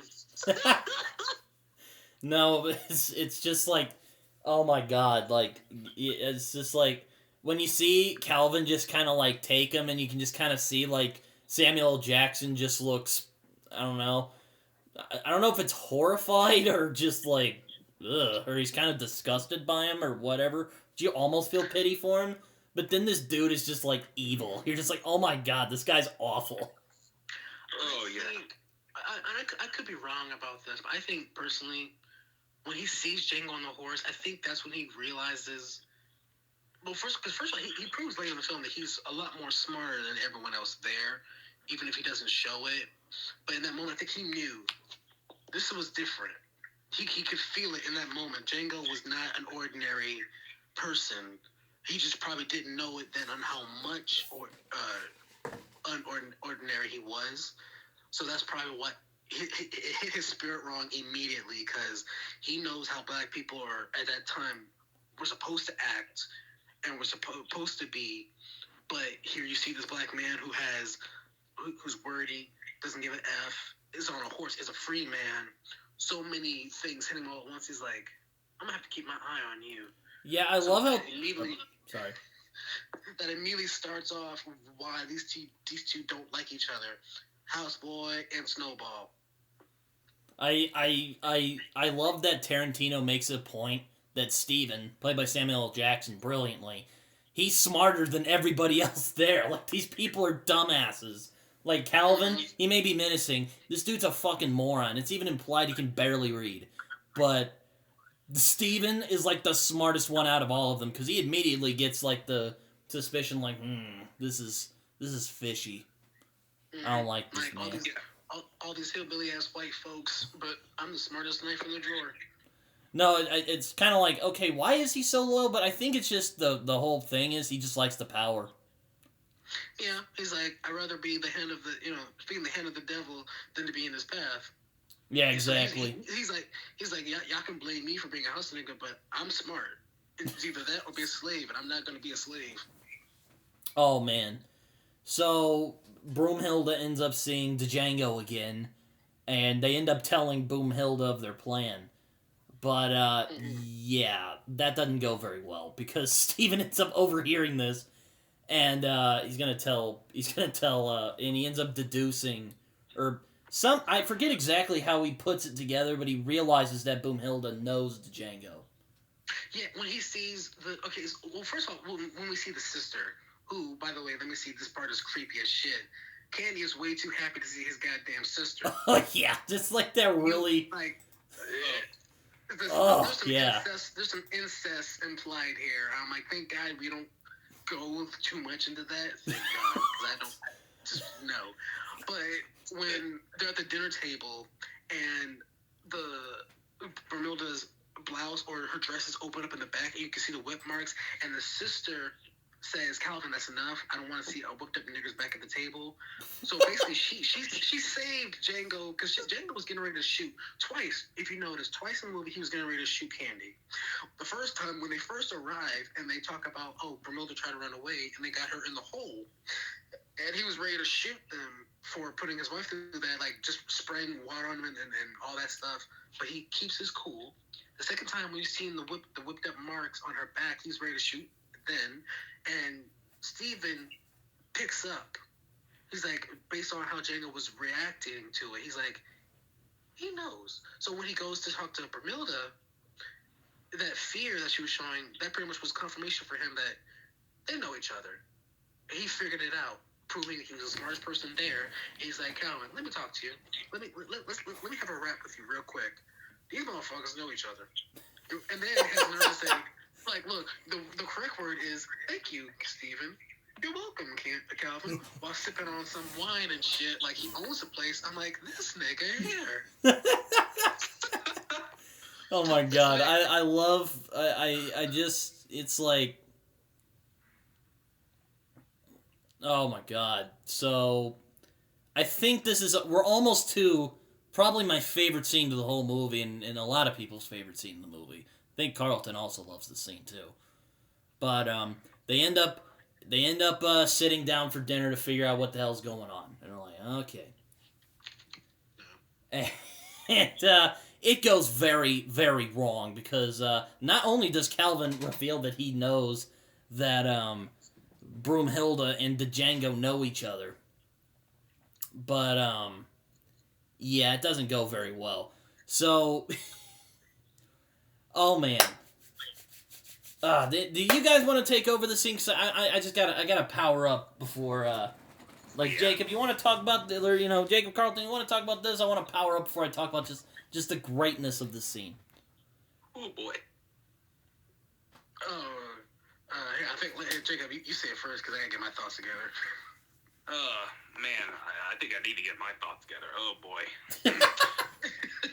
Oh man, this.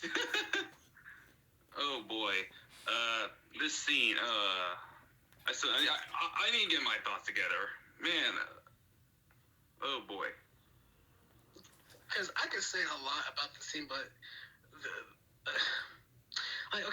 when we talked about earlier on how Leo was so hesitant to take this, mm-hmm. and then yet the scene, in my opinion, I think that steals the show, the entire film, because there was so much that was unplanned, but yet still went into the film. When he finds out the whole thing and he brings in that skull, and he has that story about the father and all that stuff. When he smashes his hand on the skull, he cuts himself for real. Yeah, that was real. He keeps going. Yeah. I was like, at first I didn't know that. I didn't even catch on to it until I think when they were talking about it in the interview when that film came out. I was like, oh, he not only did he cut his hand and he still kept going and he has that powerhouse of a scene, but then he wipes his face on Carrie. Like, that was not planned, but it adds to the disgust of this character so much, and her reaction is real. Oh my god, it's just... Finding that out, I'm like, and see, that alone is why he should have gotten the Oscar. You bitch ass motherfuckers. That alone should have gotten that. Oh yeah, my lord. Because that was... And they got the... Yeah, that's why she reacts the way she does, because she didn't, She genuinely was not expecting that. And then after all that, saying, yeah, here, sold to the unexceptional nigger. Now, by the way, we be staying, we're having white cake. It's like, it was a cherry on top. It was a final jab to my soul after seeing Schultz get so shook by this shit. I was like, I was so uncomfortable. Well, I'm watching the screen. I'm safe in my house, but even I put my hand on the damn table, and I don't have any guns pointed at me.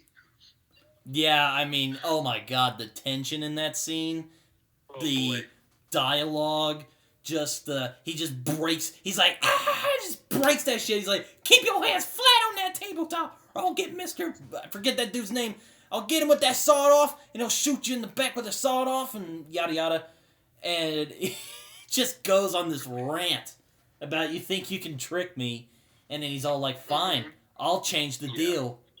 I'll sell Broomhilda for $12,000 instead of the fighter. And Schultz ends up agreeing, because he's like, I'm not about to get shot over this. And I'm like, God, I can only imagine. I mean, obviously, he got, his hand looked dead afterwards. But then he was like, he came back to finish the scene. He didn't even go to the hospital yet. He just did kind of on the set, like, here, sew it up a little bit, whatever, wrap it up, keep it in continuity of the film, and let's just finish it. Because he had, I think this was his last 2 days or whatever it was in the film. So he's like, let's just keep going. I'm like, yes, sir, Big Daddy. Yeah, you're the big cat. Basically, Don Johnson, I'm sorry. I love you, but you have been very misplaced. You've been dethroned. Exceptional nigga.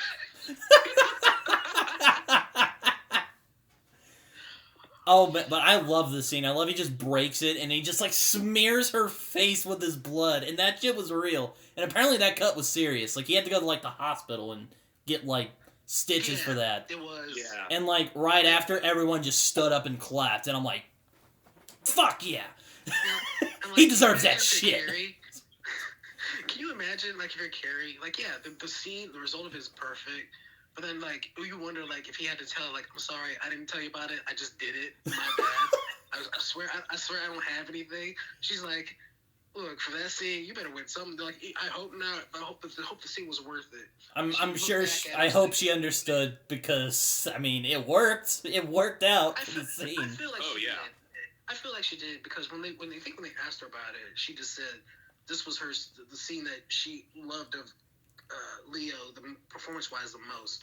I think she was very understanding about it. She was a good sport about it, which, you know, kudos to her for all the stuff she had to go through in this.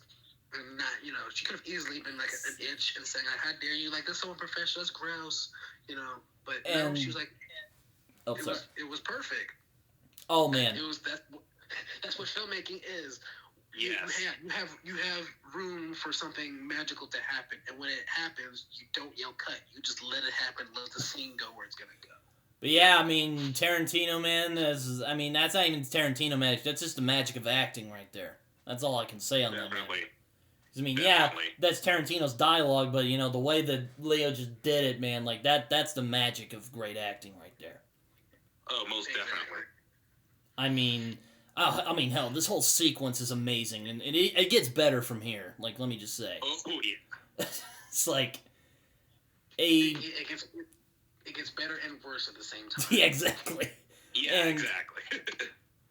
Oh my god, so most impressive about the scene is that even after that whole outburst, the tension is still, like, up to 11. So, during this whole thing, Calvin's all like, I'm gonna kill Broomhilda if you don't shake my hand. So you better shake my hand right now. Schultz is just so done with him, and he's all like, I love this so much. He's just like, he's all like, oh, really? Like, do I have to? He's like, I insist. And he's all like, okay. He's like, all right, if you insist. Walks up, pulls that fucking Derringer out, and just shoots him. Oh my god. Oh my god, it's so good. And it's so satisfying, but at the same time, you're like, God damn it, Schultz. Exactly. It was like, you know that seals his fate. And I'm like, you couldn't think of to have 2 bullets in that motherfucker, so you could have shot the dude with the shotgun behind you. So, like, I was mad, and I was cheering for him in that moment, but I was mad at him because I knew what that meant. I was like, it's like, yeah, but he's gonna get shot, and I love it's almost like he's talking to us, and he says to Django, he's like, I'm sorry, I couldn't resist, and then James Remar just fucking blows him away. He just like, I'm like, boom. Oh yeah, my. It's almost, well, if it was with anyone else, it would have been comedic, but because of the circumstance of the scene, you was hoping that this would be the one death that would not be so over the top and so just dramatic and so violent. You was hoping that out of all people to get a kind of a quick, you know, honorable death, it would be him, but no, he doesn't even get that. So when Django goes on a shooting spree, it's like he's shooting for us, because he knows, like, we can't do nothing about it, but Django's like, don't worry, folks, I can. Shoots about 30,000 people. The lawyer gets used as a freaking human target practice and shit. Oh my god. Oh my goodness. Oh my lord. And let me tell you, it gets better from there, because he blows.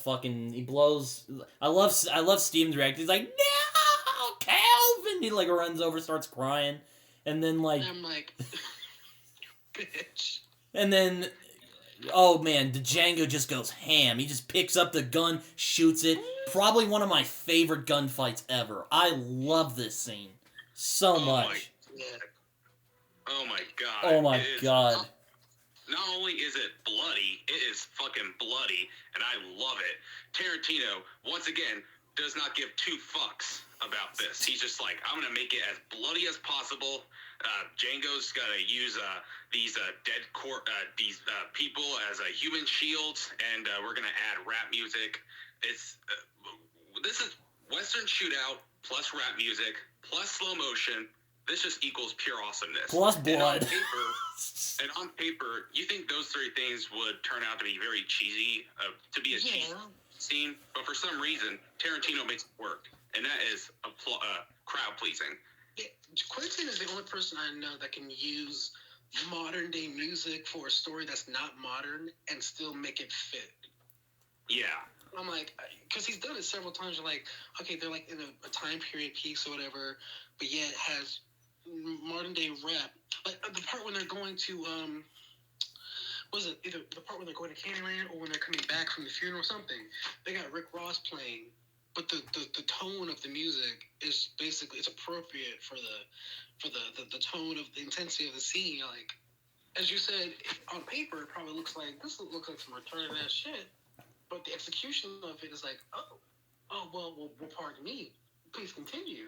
Yeah, it's all about execution. Using dead people as shields, and that adds to the realism.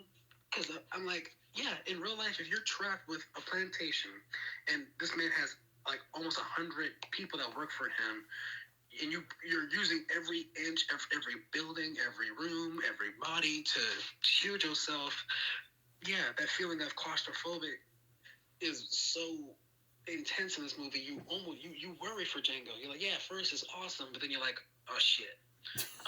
I love it. Like God damn it. It's such like, I just love it. Like the guys start coming into the door, he just gets his guns out, he's just fucking shooting them. They're just like blowing up, and then like this dude gets shot, and then it's like he's like, ah shit, and then the dude just shoots him again. He's like, ah shit again. It's, oh my god. He's using, like, human shields to, like, as cover. Oh my god. It's beautiful. It's a beautiful orgasm of violence. That's the best way to describe this damn movie. This scene's legendary. It's a bloody good time. Definitely. Oh my god, it's just, it's so good, and it's just, I love this scene. I'm probably gonna watch it right after we're done with this. When I rewatched Django Unchained, I rewatched that scene multiple times. That's how much I love it. Oh my god, it's just like, I mean, I love gunfights in movies, but this is probably one of my favorite ones. Oh, most definitely.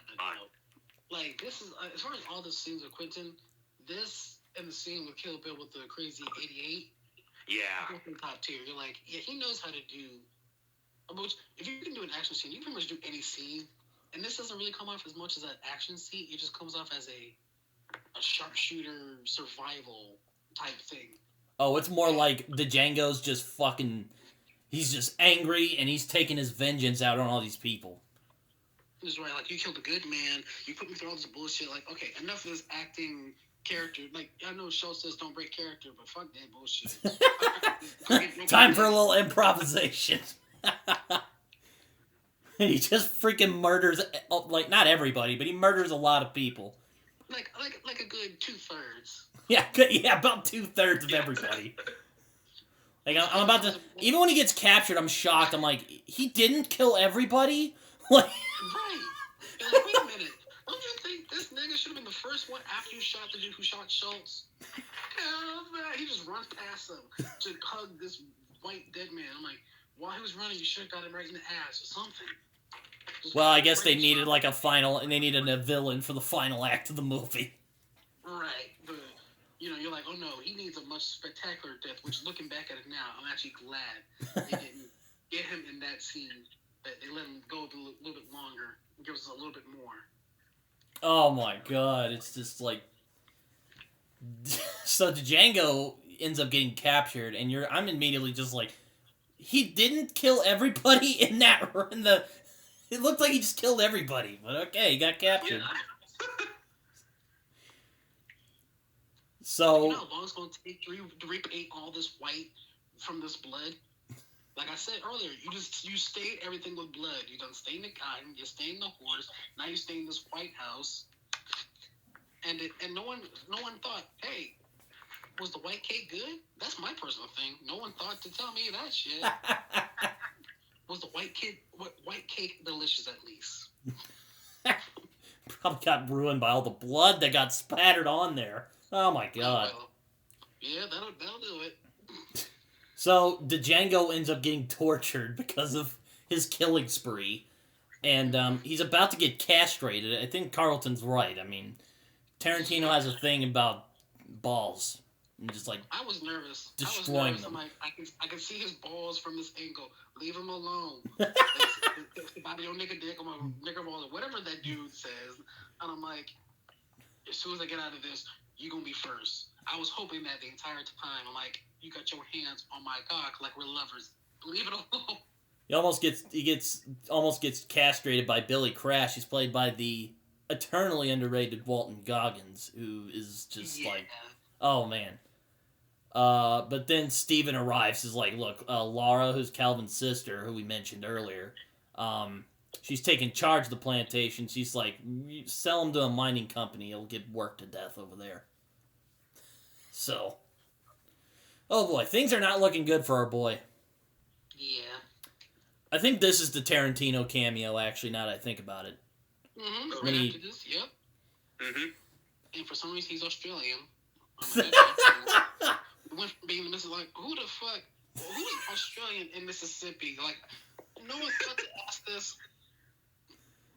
I guess Tarantino's like, I'm gonna be Australian. I'm the one who's running this movie, okay? So, I'll be Australian. I'm like, okay, like, I live in Georgia. I work at, a donation park in Goodwill. I see a couple of people with Australian and English accents. I'm like, y'all must be here for work or something. There's no way y'all came all the way from where I work to be here. But sure. So, okay, I'll give it the benefit of a doubt. Shut up, black guy. Like, But- okay.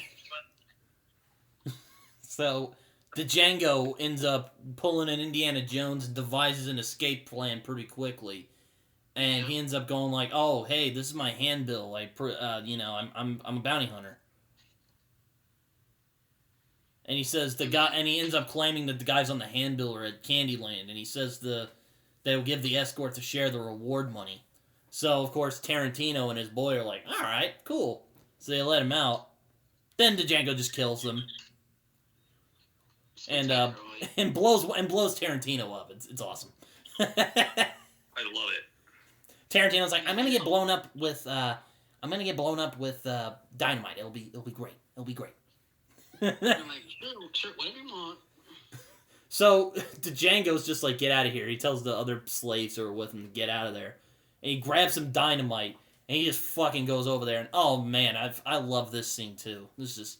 Oh yeah, we forgot to mention earlier when they were on their way to Candyland, and one of the slaves that were walking was looking up at Django, and Django in character had to tell him like, keep your eyes off me, and like had to put on his performance with that same slave that he was looking at, who was in the cage, and goes for a look from I hate you because you're better than us, but then realizing he's not that, he has a look of hope.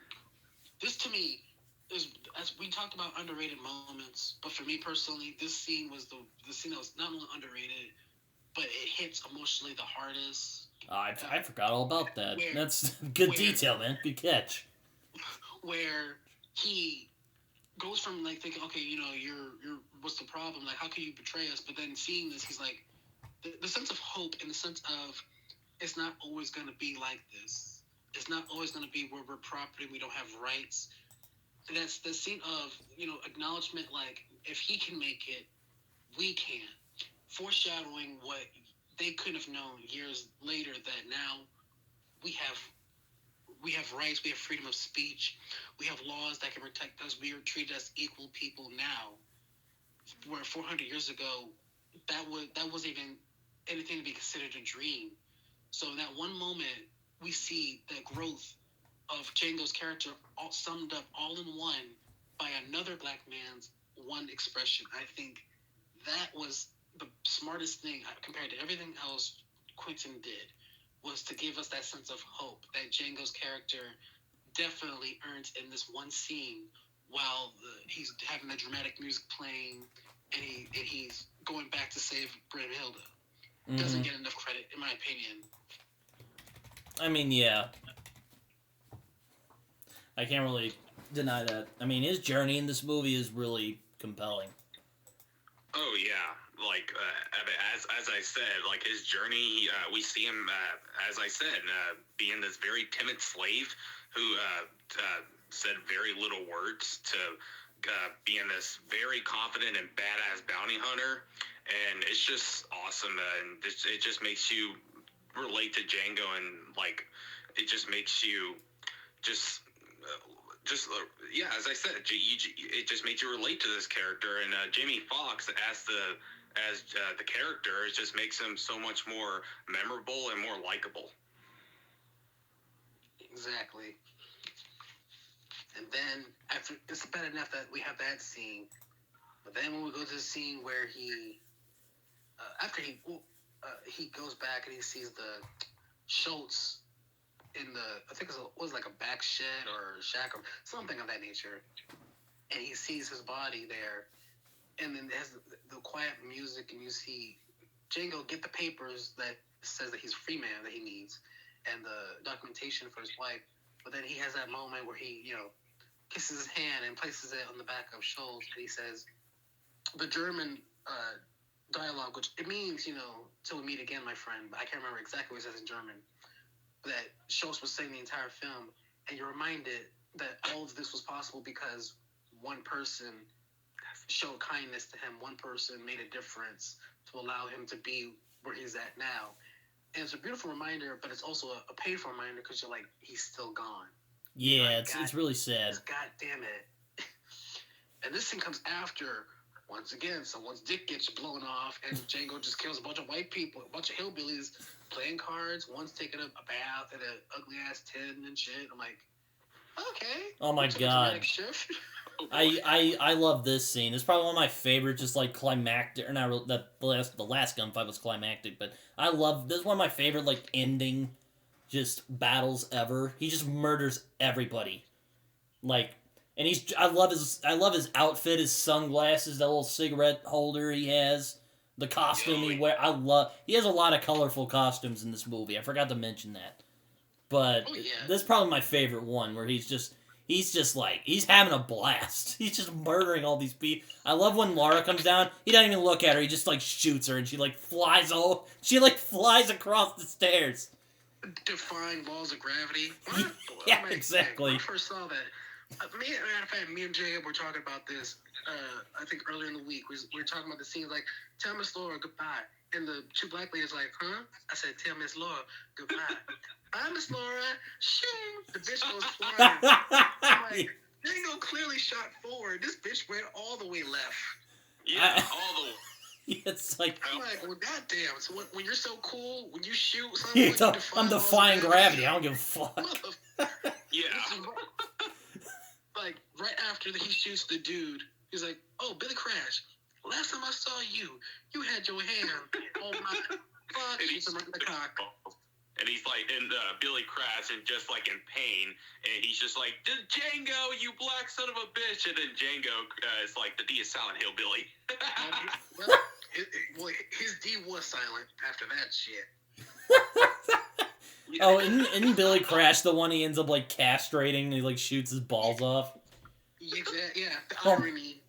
Oh my god, yeah. And then to make that scene worse, because me and Jacob were talking about this too, when he told, Django told the ladies, y'all run along now.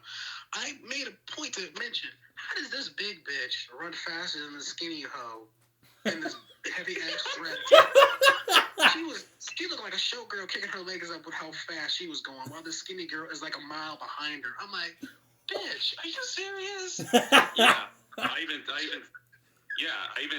said to you, Carlton, I was like, man, she can run fast for her thickness. Exactly. I'm like, you know what? Shit, I need you. If we rob a bank together, I know your thick, sexy ass is gonna be right there with me. I ain't gotta worry about coming back after you. I don't have to worry about them catching you. Nope. You're like, damn, baby, you beat me by the house by 2 minutes. Oh my god. Okay.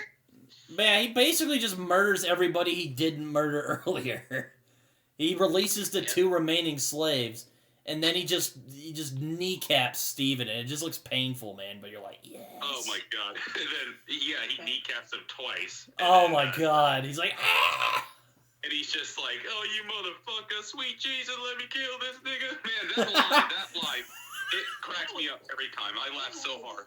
That line was so funny, unexpected. Yeah. Me and my mother both watched the scene together. We're like, how you gonna pray to God to kill him? Oh, sweet Jesus, let me kill this nigga. Really, nigga? See, that's why you got your kneecaps blown off. You sacrilegious motherfucker. It's just like, oh, it's perfect. He ends up igniting the dynamite he placed throughout the mansion, and then like he walks out like a boss, and Broomhilda's just like, oh fuck yeah, we're gonna fuck later. She's giving them that we're gonna fuck later vibes. Samuel Jackson is just like rambling on. He's like, "You ain't gonna get away with this, nigga. It's Candyland, nigga. There's always gonna be a Candyland." Nope, not today. And then it just blows up. I love this. This is another one of my favorite scenes. It just blows up. He's just standing there like a boss, and he's just taking a drag off his cigarette on the cigarette holder. It's like, yes. Ah, Oh man, this is what I needed. Like, hey, troublemaker. And then the horse does a little dance, which to this day, I'm like, can anyone tell me what that whole deal was with the horse dancing and breaking it down? I'm like, okay, I get it. The horse can bow. But I'm like, is this a performance horse and we don't know about it? I don't know. Call me crazy, but this horse was two-stepping. Probably excited. I'm like, I don't have to deal with these crazy white people anymore. He's like, yay, I'm free too. Like, thank you, Jesus.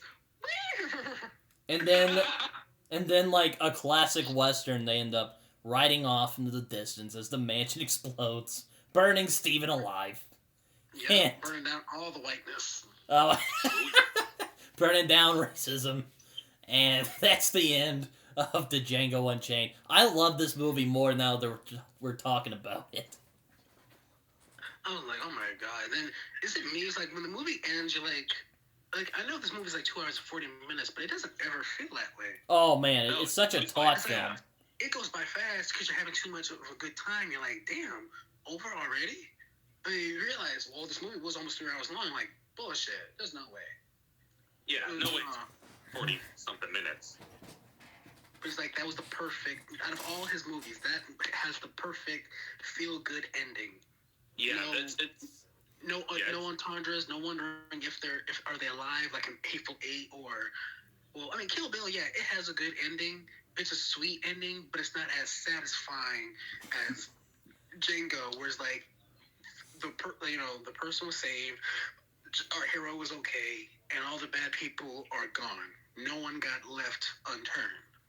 Yeah, it's actually my favorite ending out of all of Tarantino's films because of that ending of the ending is so satisfactory of him just killing all them white folks, and just like Tarantino's writing once again, that ending alone, that final scene, I quote that so many times. Like, man, I just love that scene. So I just love the final scene so much. Right. But yeah, I just love everything about this final scene. It's the perfect Western ending. And you can tell Tarantino loves his Westerns. I mean, hell, half his movies are Western influenced, but oh my god, he's just like, it's a perfect, just right off in the sunset, all the evildoers have been done away with, and it's over, the Western Tarantino style's over, and it's awesome. I love this. Because even Kill Bill had an element of westernness to it, with the church scene and the sheriff's there. You may not feel it or realize at that time, but even then, that's got a little bit of a good. Well, what we got here, the sheriff with the hands on the hip with the gun and the hat. It's in there. Almost everything he does, as you said, is pretty much got something Western related in that shit. Oh yeah. Kill Bill definitely. That's basically where, Tarantino just kind of indulged all of his favorite action movies. But that's a conversation for another time.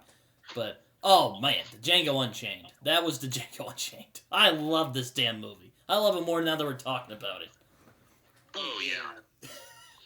I'm probably going to watch it again after we're done. I have to. I got to see a couple of scenes we talked about.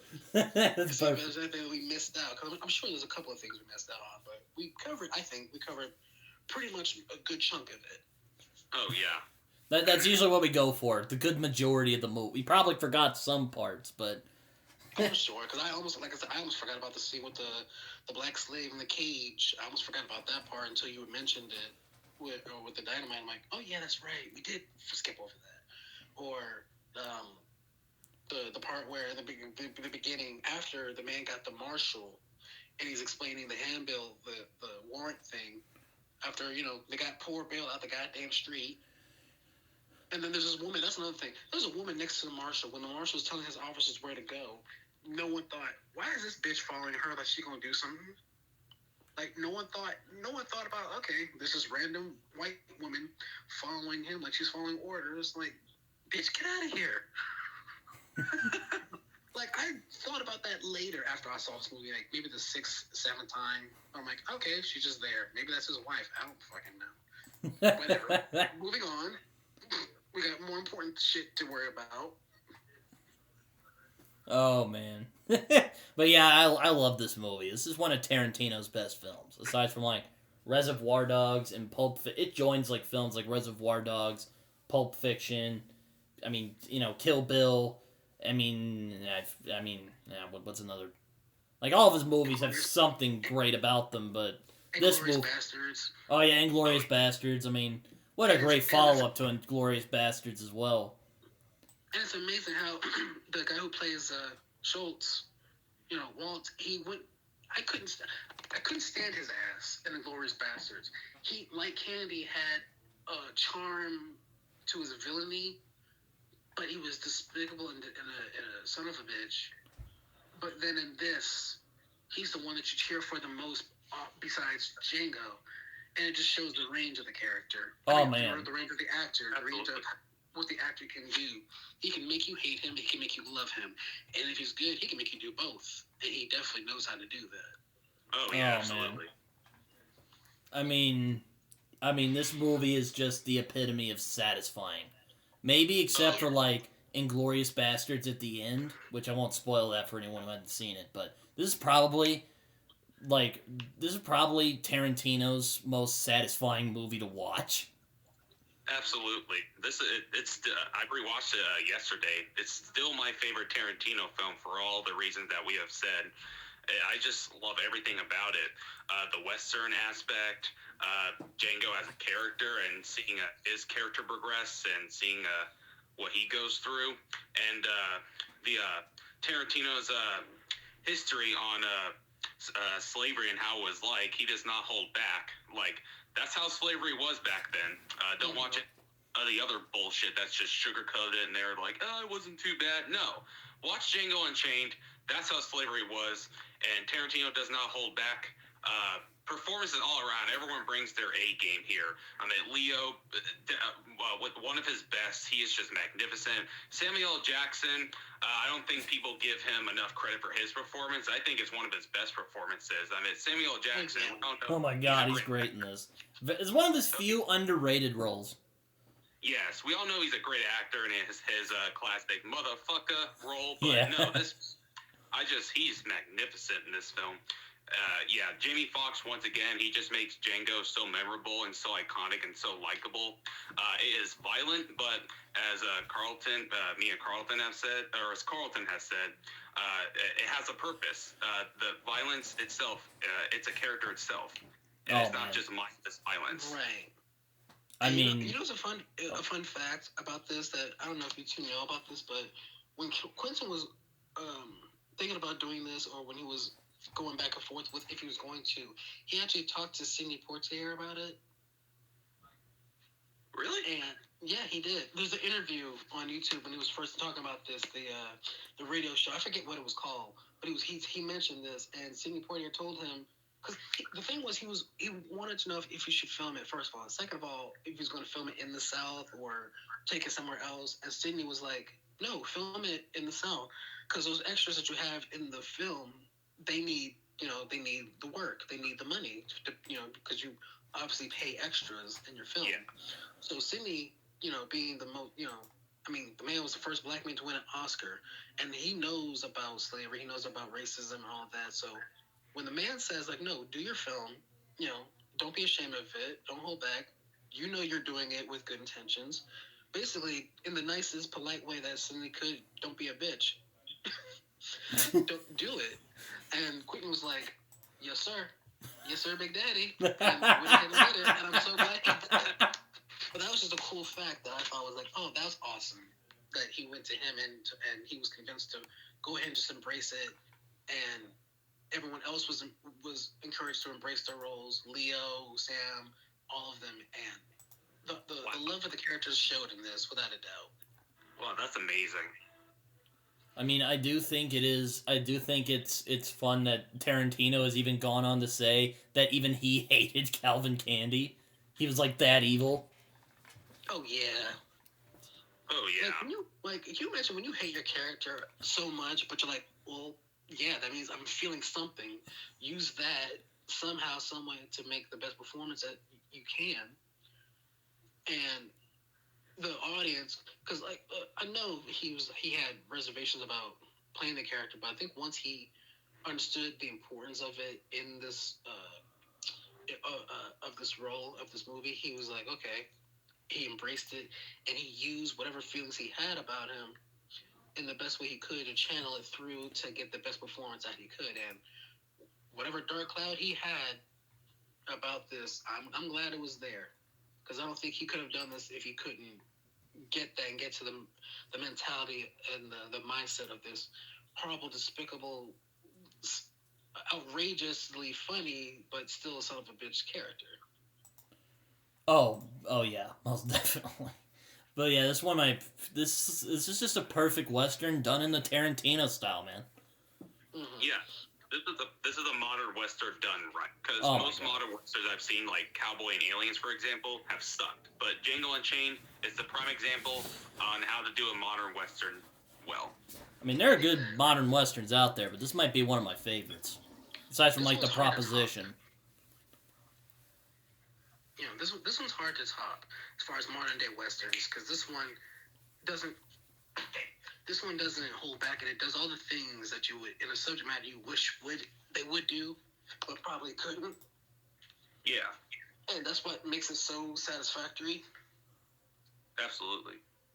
Oh, by the way, Sway's Universe, that's the name of the channel where Quentin talks about Django, and when he talked about Sidney Poitier. If you're ever interested in looking at it. Oh, yes. Yeah, it's an old-ass interview, but I was looking at it maybe 2 weeks ago before Jacob asked me to do this because we were talking about Django. I was like, oh, it's ironic because I was looking at that same video.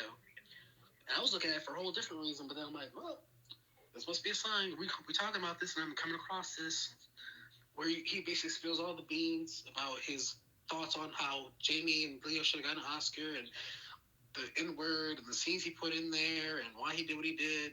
As far as creatively in the story, it's all there. It's a really good interview. I gotta check it out. Yeah, I highly recommend it that you do. It's like 13 minutes long, about 13, 14 minutes long. But it's fun to watch, and I love just Quentin's personality and how even in the interview he's like, yeah, I did this. So what? Like, we grown folks here. Like, we really gonna sugarcoat around the fact that this is what happened to slaves? Yeah, they got beat, got made sex slaves, and were called. They were called the N-word about as casually as a white man being called Bob. Yeah. Oh, that's a good word I was looking for. It's like as casual as someone saying like a dog. I don't know. Like, there's a nigga on that horse. Yeah, that nigga there. This nigga there. The 110 niggas we see in this film, every nigga was important. Yep. all niggas matter. Oh my god. It's just god, I love this movie. It's a perfect Western done by a director at the top of his creative powers. I mean, 100%.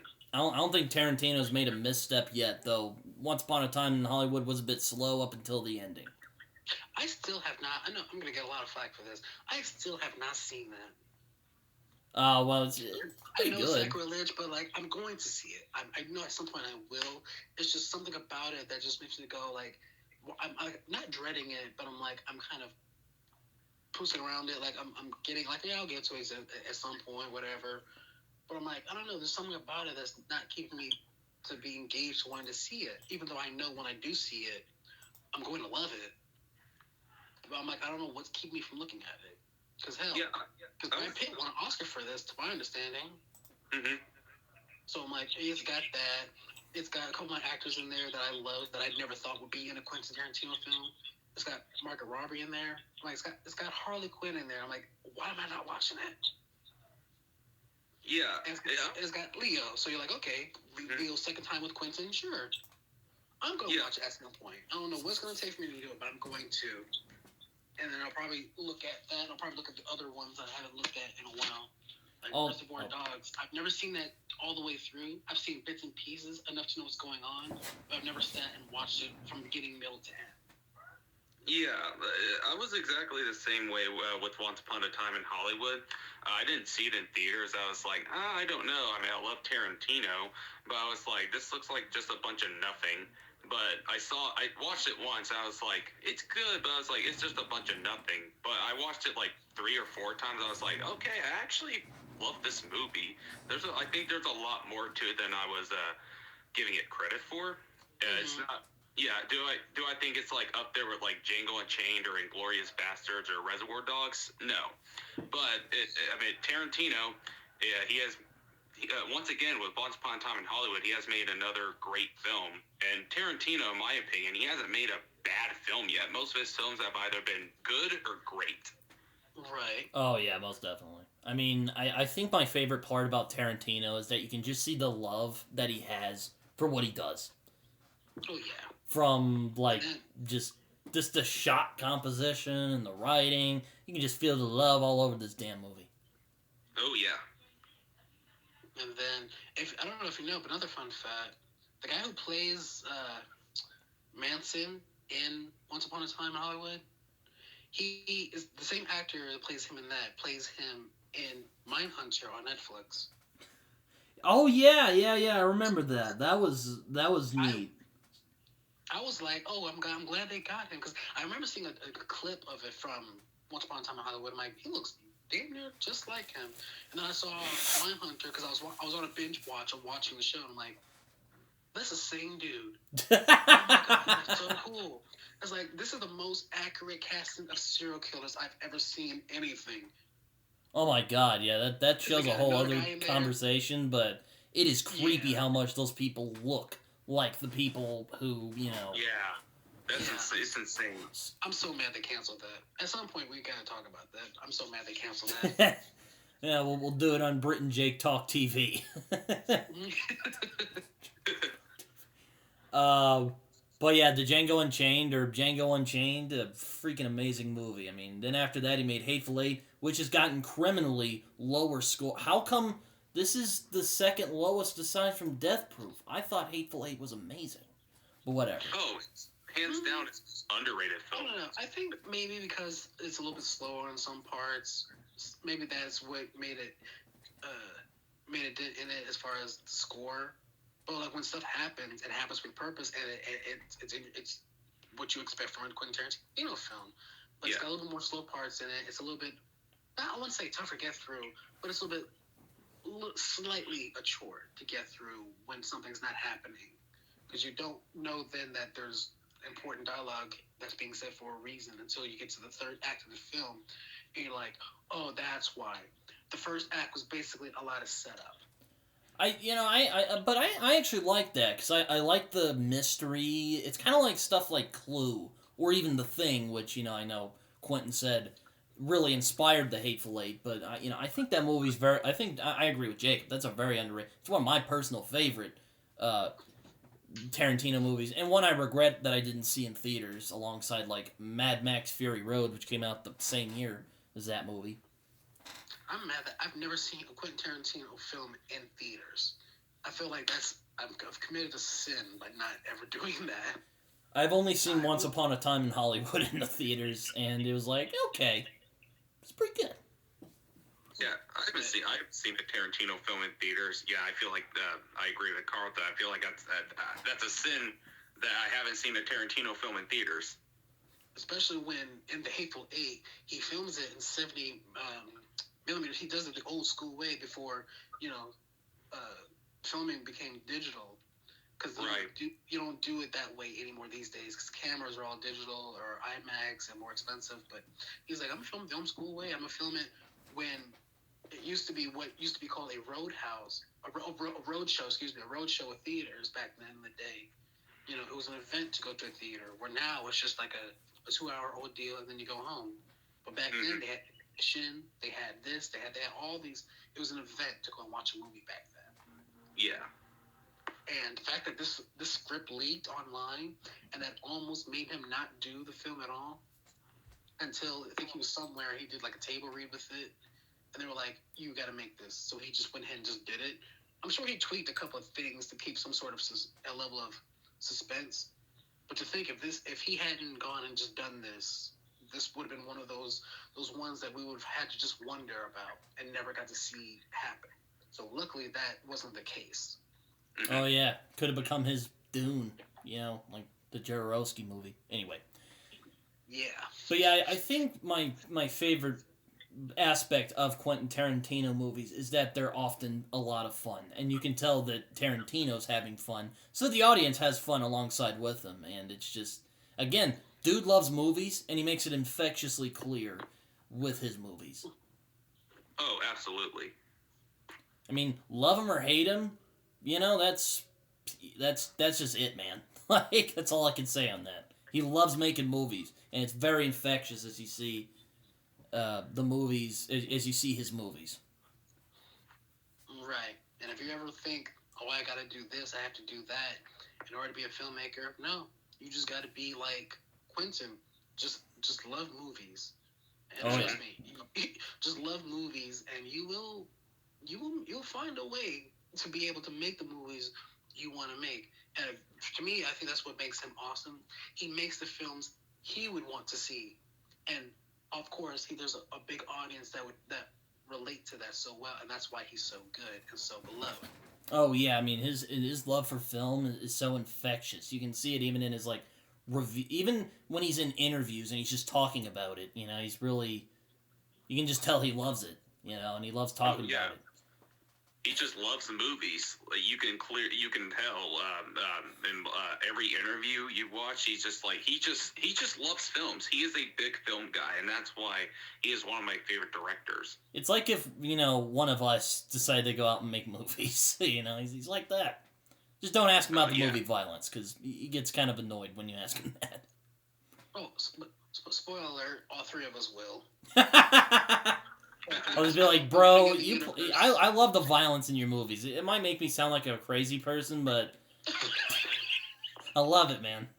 Keep being you. I'll be like, oh yeah, thank you. And then I don't know what video it was. I had to look at it, but there's a video of someone explaining how the process of like Reservoir Dogs came about, and someone asked him questions that made him realize, like, questions that made him think, why are you telling the story? What's the purpose of these characters? That he didn't have the answers to. It's like, if you don't have the answers to that, your story's not going to work. Once he realized what the answers to those questions were, he knew how to tackle it, and that's why Reservoir Dogs became the sensation it is. And I'm like, yeah, that's another thing about Quentin. You can learn so much. That's why most of the time he's used as an example in cinema for aspiring filmmakers, because he's exactly a prime example of what a good storyteller is. Someone who doesn't need a whole bunch of education or film school credit or whatever to be a filmmaker. Just love movies and know how movies are.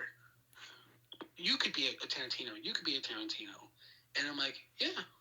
Because if you don't love movies, the hell are you doing this for? Yeah, exactly. That's why he's one of my favorite filmmakers, because like he did not go to film school. He is just a guy who loves movies and just did it. And he knew how to make them, so he's like, I'm gonna do it, and he did it. Now he's one of the biggest filmmakers in the world. It's so inspiring. And he's like, oh, well, and you know how they had that whole thing where after he makes his 10th one, he's gonna supposedly retire. I hope to God that's not the case, because I'm like, there's so many things he could do that he hasn't touched upon yet. I'd love to see him. I would say I'd love to see him take on a horror movie, but he already kind of did that with Death Proof. Yeah. Me personally, I keep thinking about like whatever his next one is, I don't want it as a western. I mean, I love his westerns, but I kind of want him to do something that's so out there. It's like I didn't expect him to do that. Because like there was a joke. I was talking to a friend. I said, "What if he had did Suicide Squad?" I said, "Well, then everyone would fucking die." Yeah, they would. Oh my god, he would have been amazing if he did like a Suicide Squad movie. That would be amazing. But I'm like, okay, what if he did a mob movie? There's potential there. But what if he did? No, I'm not gonna say a musical because the musical, no, fuck that. I don't know if I want to see that because that would be the most violent musical you'll ever see in your whole entire life. Oh someone singing and blood shooting out of their jugular or whatever. I'm like, nah. If he could pull it off, I'm sure. But I'm like, no, I think I'll stick with the mob idea. I do want to say this. Imagine Tarantino directing a Deadpool movie. Oh my god, that would just... I'm not even a big Deadpool fan, but that would just be like, oh my god. The exposition Deadpool would have, out of this world. It would make Tim Miller blush. Definitely. Like, you beautiful son of a bitch. I do know that Quentin Tarantino is a comic book fan, but if he made like a comic book movie, that would be very interesting to see. Yeah, he said, I think I read it somewhere, but they asked him about Zack Snyder's Justice League and how he got the creative freedom he wanted. He said, I hadn't gotten around to seeing it yet, but he was applauding the fact that the man got to have his vision fully realized. And I'm like, yeah, the thought of that. Quentin doing a 4-hour, 3-hour superhero movie with all the creative freedom he wants. Everyone would bust a nut looking at that because I'm sure it would be spectacular. Absolutely. If you're smart, you're not gonna tell the man no. You're gonna be like, okay, you want to do this movie? Here, do what you want. Come back to us when you're finished, and we'll just accept the money that you're gonna make of us. Oh man. If you're smart, let the man make your money. Yeah, it's just kind of like, it's weird how studios work because it's just kind of like, just let filmmakers do what they do. They will make you the money. It's just right. I am ignorant on these things, but it's just like, oh god. And like I know how studios work because I study all of that because I want to be a filmmaker. But it's like when you mess up movies, you get Josh's League from 2017. You get Fantastic Four from 2015 that we do not speak of. Fan-4-stick, that's what it's called. It's not even going to be called Fantastic. Fan-4-stick where the thing has no pants. I'm like, so basically this nigga's just streaking his rock top all over the place. It's just... Michael B. Jordan is an emo black dude. And I'm like, okay. And then Dr. Doom is a test crash dummy with green ooze from the Power Rangers and has a cape on. I'm like, if I was pregnant, I would miss Kerry watching this movie. That's how I feel about it. This movie made me lose my baby, and it makes me want to praise the Amazing Spider-Man Green Goblin. Oh my god! Oh man. I'll watch Herpy Face before I watch this shit again. Yeah, I'll watch, as you said, Carlton, a blue jellyfish wearing a BDSM latex suit over this fucking Fan-4-stick movie. Like, Electro looks like a Smurf bedism, sexism thing, but you know what? That's way cooler than what the hell they do with Fan-4-stick. I'd rather take that over a naked thing and Dr. Doom, who's basically C-3PO on meth, over that. And it's like, okay, yeah, you like what the American flag used to be is now a green cape. You're like, what? Well, first of all, he just makes people's heads explode. When did he get that shit? Yeah, that wasn't explained. He just pops people's head like pop, pop, pop. Yeah, I'm like, if that was the case, he walks through the hallway. Pop your head, pop your head. At that point, you might as well have done the Bully McGuire points at you while dancing. Oh my god. Don't even get me started, bro. You might as well. Fuck it. Let's just go out. Our cocks are out like the thing at this point. Let's just do it. Oh. But, before I get off here, I wanted to talk about, I think all three of our very anticipated movie of next year, which is The Batman. Oh, yes. Hell yeah. Yeah, I was reading something the other day. I wanted to talk about the new trailer that came out. The Bat and the Cat. Yeah, I was wondering if he was ever going to talk about that. I'm like, yeah. The trailer that I didn't know was going to drop. It just kind of came out of nowhere. Yeah, exactly. I'm just like, what? Like, a new one? Yeah. Because I remember I messaged you. I was like, oh, did you see the new one? You're like, wait, what? And I was like, yeah, the new one is called Bat and the Cat. It was like, what the fuck? I'm like, yeah. Yeah, Carlton's just like, yeah, new one came out. I'm like, again? He's like, yeah. I'm like, oh, shit. So I looked it up. And I'm like, oh, my God, yes. Give it to me now, Poppy. Yep. Yes, sir, Big Daddy. Oh, yeah. And I was like, okay, we get more of Catwoman in this. We get more of the fighting, which that is what I think sold it for me more than already was sold. Was we're actually seeing like how like there's a shot where Batman's like doing like a rollover, and then he connects with like a low punch. Catwoman's doing a low kick, and then we see Batman beat the shit out of another person with their own gun. I'm like, damn, you beating them like the LA police. Good lord. Fuck yeah. And the action from what we're seeing is very reminiscent to the Arkham games, which is amazing.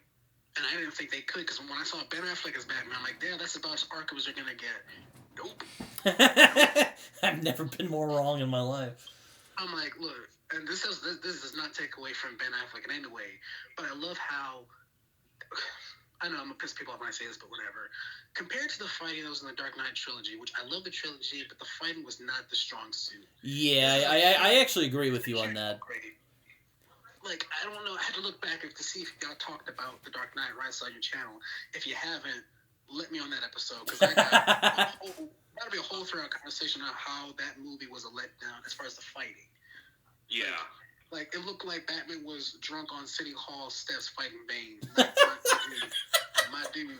And We went from, I don't have to save you, to a lucky shot on Bane. I'm like, seriously, Nolan? Like that was pretty lame, yeah. I'm like, this is supposed to be one of the greatest fighters in the DC, or well, he's not really in the DC universe, but this is like supposed to be one of the greatest fighters ever, and he just gets like a lucky shot on freaking Bane and he wins. You're just like, dude, that's lame. Like, come on.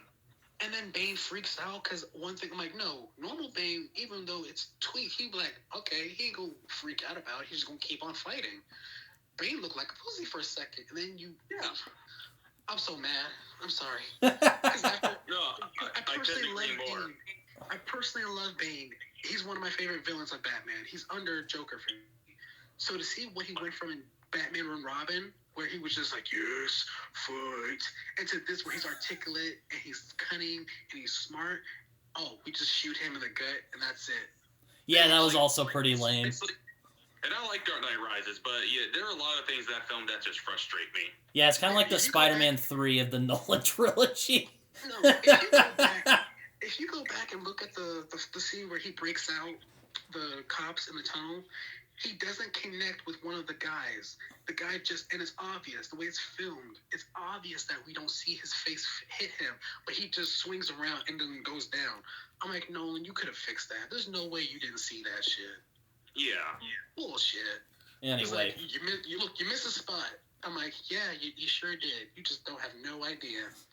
Yeah, I mean, absolutely. But the Batman, or sorry, I didn't mean to interrupt you, Jacob. Oh, you're good. I didn't say anything. Oh.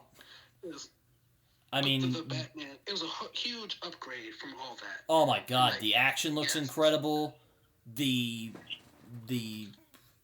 it's Batman as the world's greatest detective. And, it may not, he's not the seasoned veteran yet, but it's finally like a detective story since Mask of the Phantasm, which I have right here in my Batman the Animated Series collection. Do you notice the similarities in The Long Halloween, where they're focusing on the whole detective aspect of him learning how to be a good detective? And then in this, they're kind of doing that same thing where he's learning how to be not just a person who just beats you, because they're portraying as all Batman does now is just punch you, but Riddler is going to be the first challenge that challenges him on a non-physical level, but on an intellectual level. Like, he's got to make Batman more than just someone who punches hard. Yeah. Cool gadgets.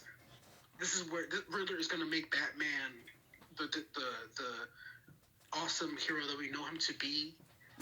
I'm like, all right, cool. We're finally going to focus on the whole crime mystery thing. And I know Seven is one of your favorite movies, and this is very Seven-ish. This is very Seven-ish mixed with Batman. I'm like, yeah.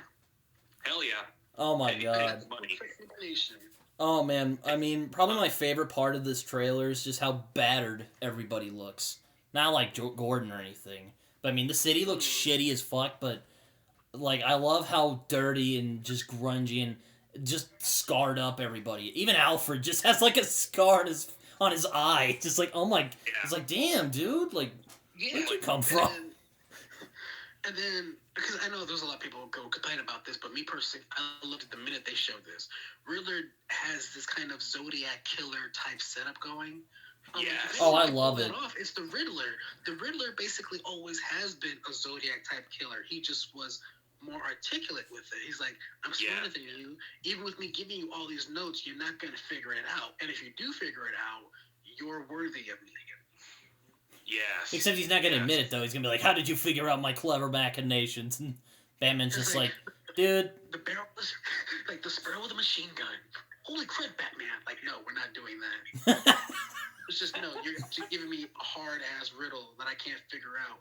Or it's going to take me the whole movie to figure out. And then by that point, you're like, it took you long enough.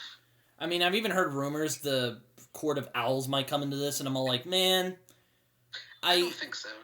I've heard rumors. I'm just saying I've heard rumors. I don't know. I don't think this will like be confirmed or anything. But yeah, no, I heard it too. I think I'm like, if they introduce it into that movie, I'd be like, that'd just be a little bit off. But if they like saved it for another movie or they like built up to it, if there's like a hint of it, then I'd be fine with it. I think that's what they're gonna do if they do have the Court of Owls. I don't think they'll be in this movie, but you know.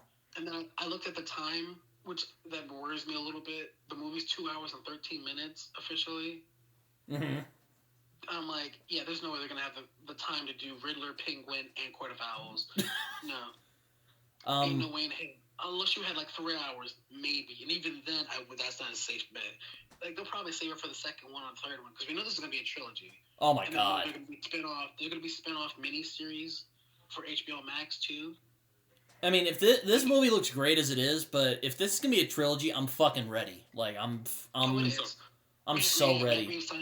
Matt Reeves signed up for a trilogy, and he wants it kept away from the multiverse. He wants to stand alone. I'm like, okay, cool. All right, we're gonna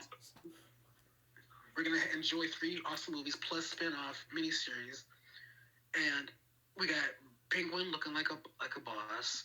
They're doing like kind of a Fredo from Godfather type thing with him, which I'm like, okay, I can dig that. What else? Catwoman looks amazing. Gordon looks awesome, and the look of Gotham, it just looks very distinguished, very precise and specific. Like it doesn't. Like, even it feels like Gotham. Finally, Well, the '89 Batman.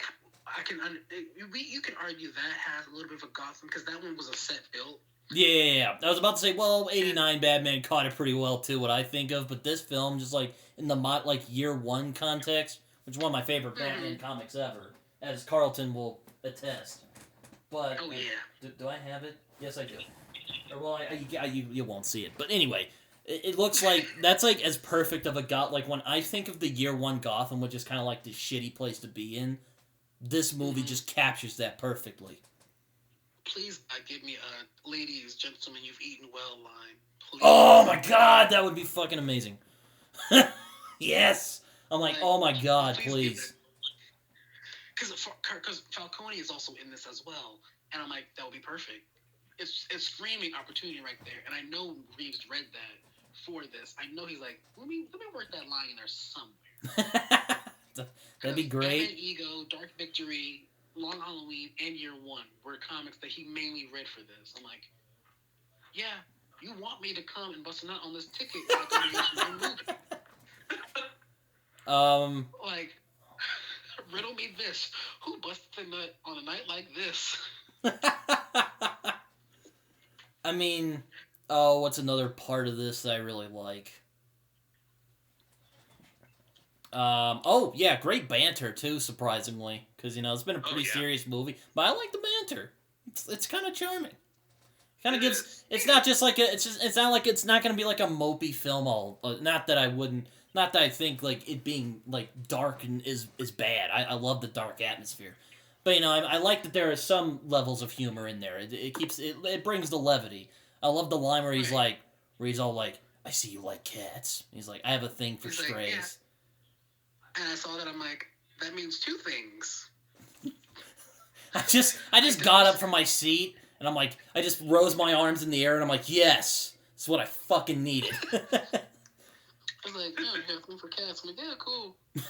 I also love the scene when he puts her on the table. I'm just like, oh god, it's gonna turn into fucking all-star Batman, Robin, the Boy Wonder.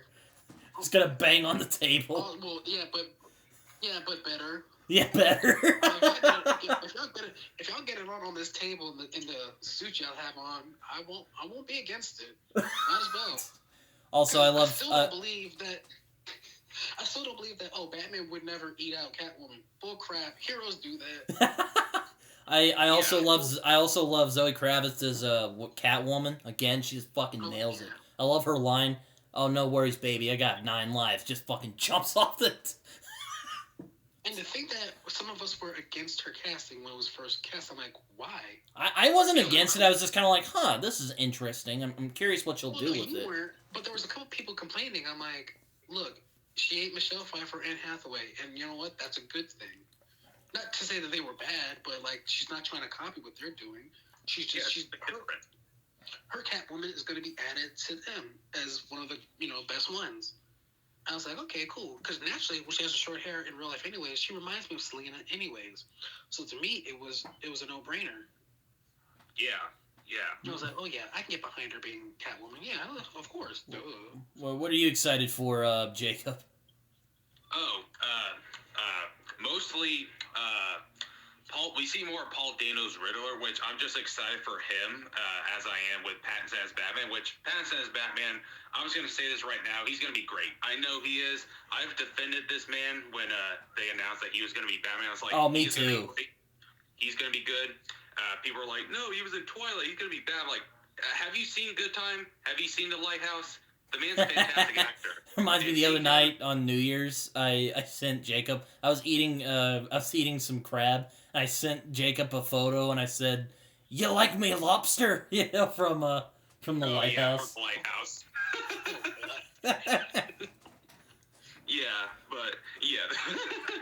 but Pattinson, I know he's going to be great because for one thing, he was really excited to take on this role because he is a big Batman fan. He wanted to play this role. I was like, yeah, you're going to be.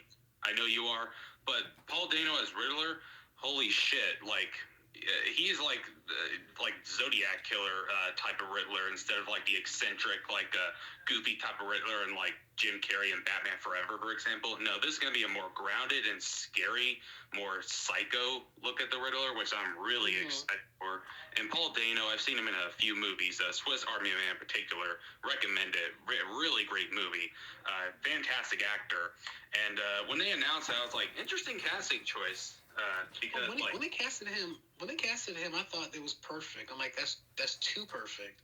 And I'm like, that is bizarrely inspired. When I'm like, I never would have thought of him at first as a great Riddler, but when I thought about him, I'm like, oh my god, he's good. I'm like, and then after seeing him in other stuff, I was like, that's perfect casting. Like, really, all the casting is perfect, but Paul Dano as Riddler, I'm really excited to see what they do with him. And we don't see much of him, and we don't see his face at all.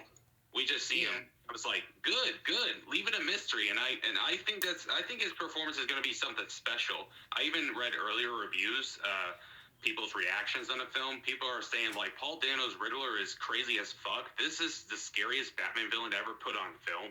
I was like, damn, I'm really excited for Dano's Riddler as much as I am for Pattinson as Batman. I also love how our boy just has those fucking Keaton vibes where Pattinson, he's just like, he's intimidating without even needing to fucking try. Like, he's just... it's like, yes. Because you wouldn't think about him like as far as being intimidating, considering like almost every movie he's done, he gets the hell beaten out of him. But when they do the trailer and they have him speaking, it's so almost effortlessly how he's just soft and menacing and intimidating, and you don't know what he's gonna do next. It's like Charlie Cox's Daredevil, you know? Yes, exactly. Yeah, exactly.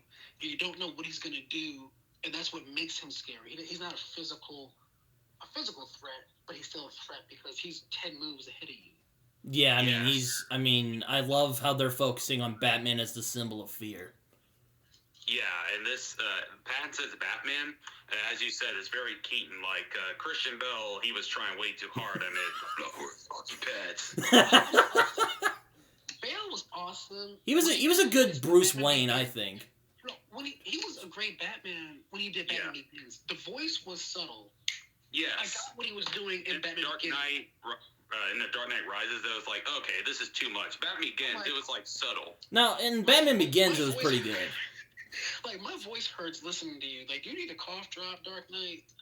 You smoking too much. When your drugs dirty, then you get out of shit. I'm like, bruh.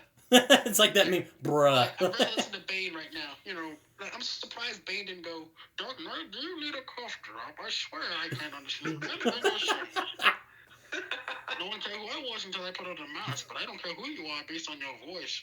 Like, you sound like you've been smoking for 6 years. I'm like, that's not hot. Like, you don't call these people anything. Like, no, not everything. No, yeah, okay, you know what? Never mind. I can't do this. Bye, Batman. And then she drives off. Like, I can't do with that voice. I'm surprised no one's like, what? Like, what are you talking about, man? What? I feel bad for Bale, though, because he is an amazing actor, though. Like, yeah, Bale is my second favorite Batman, and I've said this entire time that when Pattinson does his thing, he's gonna replace Bale's spot. Pattinson's gonna become my second favorite. I think he might become my favorite. I'm just gonna say right now. I honestly don't have a favorite. If I had to, I'd probably choose Michael Keaton because like back then he wasn't the obvious choice then, and he blew everyone's expectations out of the window. We're like, he's great. Affleck is my favorite, hands down, without a question. I also like that Affleck. Now, while I have my issues with the movies he was in, I do like Affleck. He managed to be intimidating, and he doesn't really need to try. I enjoyed that. He was a veteran version of him. You're like, okay, cool. Where Pattinson is like a newbie. And I know there was a lot of people that was complaining about, he's not thick enough or whatever. I'm like, well, he's not that much different from what Bale was in Batman Begins. He's still a guy. Like, in this one, he doesn't need to be as big as Ben Affleck, because Ben Affleck literally is the biggest one to play him. He's like 210 pounds. Oh, yeah.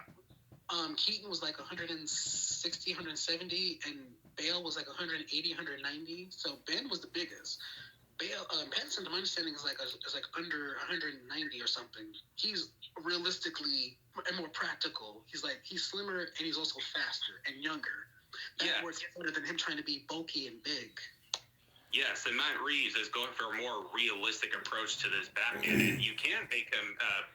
You can't if they did make him look like a Affleck build, it would just feel unrealistic. But yeah. Pattinson, you can tell he's gotten into shape and worked out. He hasn't I can tell. Just like he wasn't just like, I'm not gonna work out. I'm just gonna be my skinny, scrawny self. No, I'm gonna bulk up a little bit. Muscle, but I'm not gonna be like Ben Affleck, where I'm like 260 pounds. Because in the last trailer, there's a shot when he's looking at the floor, the riddle on the floor. There's an upper shot where you see him in his muscle. You're like, that's literally the perfect defined body for this version of Bruce Wayne and Batman. I'm like, there you go. Because he's toned, he's in shape, but he's not like Affleck, as I said. He's not fucking roided out. Yeah, exactly. And Matt Reeves, being a Snyder fan himself, he understands, like, okay, Ben Affleck was the Dark Knight Returns Batman who's been around for 20 years and, needs to be that intimidating, bulky man who also can move fast and still has the power behind him when he does his hits. Like in the warehouse scene, when you see him deliver a punch and the dude's head goes into the floor. Yeah, Whoa. I can believe that because look how big Ben's Batman is, who's literally was bigger than the actual stuntman. Oh my god. Yeah, and I'm friends with the stuntman who did the stunt stuff for Batman and PBS. He wishes me a happy birthday every year. He's almost in his 60s, and he is still in better shape than most people in their 20s. But even Ben was bigger than him. I'm like, God, jeez. I mean, Like, yeah. I mean, also, I'm just excited for this damn movie. I even got subtle vibes from it could go in like a similar direction as the Telltale games from the very underrated Telltale Batman games. Yeah, someone on Facebook said, "Oh, if they update it should look like the Batman from Justice League animated stuff, the Justice League War." I'm like, no, I get Telltale vibes. Literally, before he was casted, or when he was casted, and they showed the suit, I'm like, this reminds me of Telltale. And I love how he looked in the Telltale game. I'm like, if y'all go for that, shoot, I'm all for it. I'm ready to go. I'll spread it wide open, just for you if this is the direction you're going, because I'm loving it. I mean, the suit it grew on me because when I first saw it, I was like, I'm not sure, but the suit grew on me, and I'm loving all of the suit. The only thing that I can see people still complaining about is the cowl. Yeah. But I'm like, I think they did that on purpose because he's gonna get an upgrade at some point, so it needs to look like it's his amateur suit. It's not his like suit that we know him to have. Like in Batman Begins, that was his like startup suit. Like, okay, it looks fine, but then he upgraded to something better and more practical to the Dark Knight suit that we know now and love. But this one is like, oh, okay, the cowl's a little bit damaged. It's got a couple of parts in there that are damaged and it's rough. And Pattinson said he liked that about him, about this version of Batman. I'm like, yeah, he hasn't upgraded yet. He's been doing this for 2 years. He'll expand his resources later, but we have to kind of build to get to that point. Yeah, he's still new, but not too new. He's not like, for example, Barry Allen's Flash in Justice League, Zack Snyder's Justice League. Like, he's new. Like, he hasn't been Flash for long. But this Batman, he's like, okay, I'm starting to pick up. He's still getting used to being Batman. Right. So you're like, there's room for him to grow. But that's what the trilogy is going to be. It's going to be that journey of us seeing him grow. So yeah, exactly. Enjoy what we have now and not try to skip or try to over-predict ahead of time what we're going to get. Because otherwise, what's the point of us going on this journey with him if you're trying to go from Z to A and we haven't even started yet? Yeah, I mean, I usually don't like to, it's like I usually don't like to overly predict what's going to happen because I find it just becomes boring after a while. Because, like Carlton said, I like going on the journey with the characters and, it taking... Which kind of annoyed me about No Way Home because there was some stuff that was spoiled to me before I saw it. But I'm just like... I'm an uber denialist. I'm all like, I'm gonna believe it when I see it with my own two eyes. And when I saw it, and I was like, but... Yeah, that was a little annoying. When I showed you a couple of things, which, I mean, you told me I could because I didn't just... Yeah, I'm all like, fuck it, just do it. I'll go see it. I showed you, and he was like, "Oh shit, wait, is this real?" I'm like, "Yeah, John Campia, whatever that prick's name was, he spoiled this shit, and everyone was pissed off at him on Twitter." I'm like, first of all, one, if these two are real, awesome, but also F you because people did not want this spoiled, you asshole. Yeah. And when it came out, and when the scene with Murdoch happened, I'm like, son of a bitch, it really happened. I had to go back to it happened, I told you.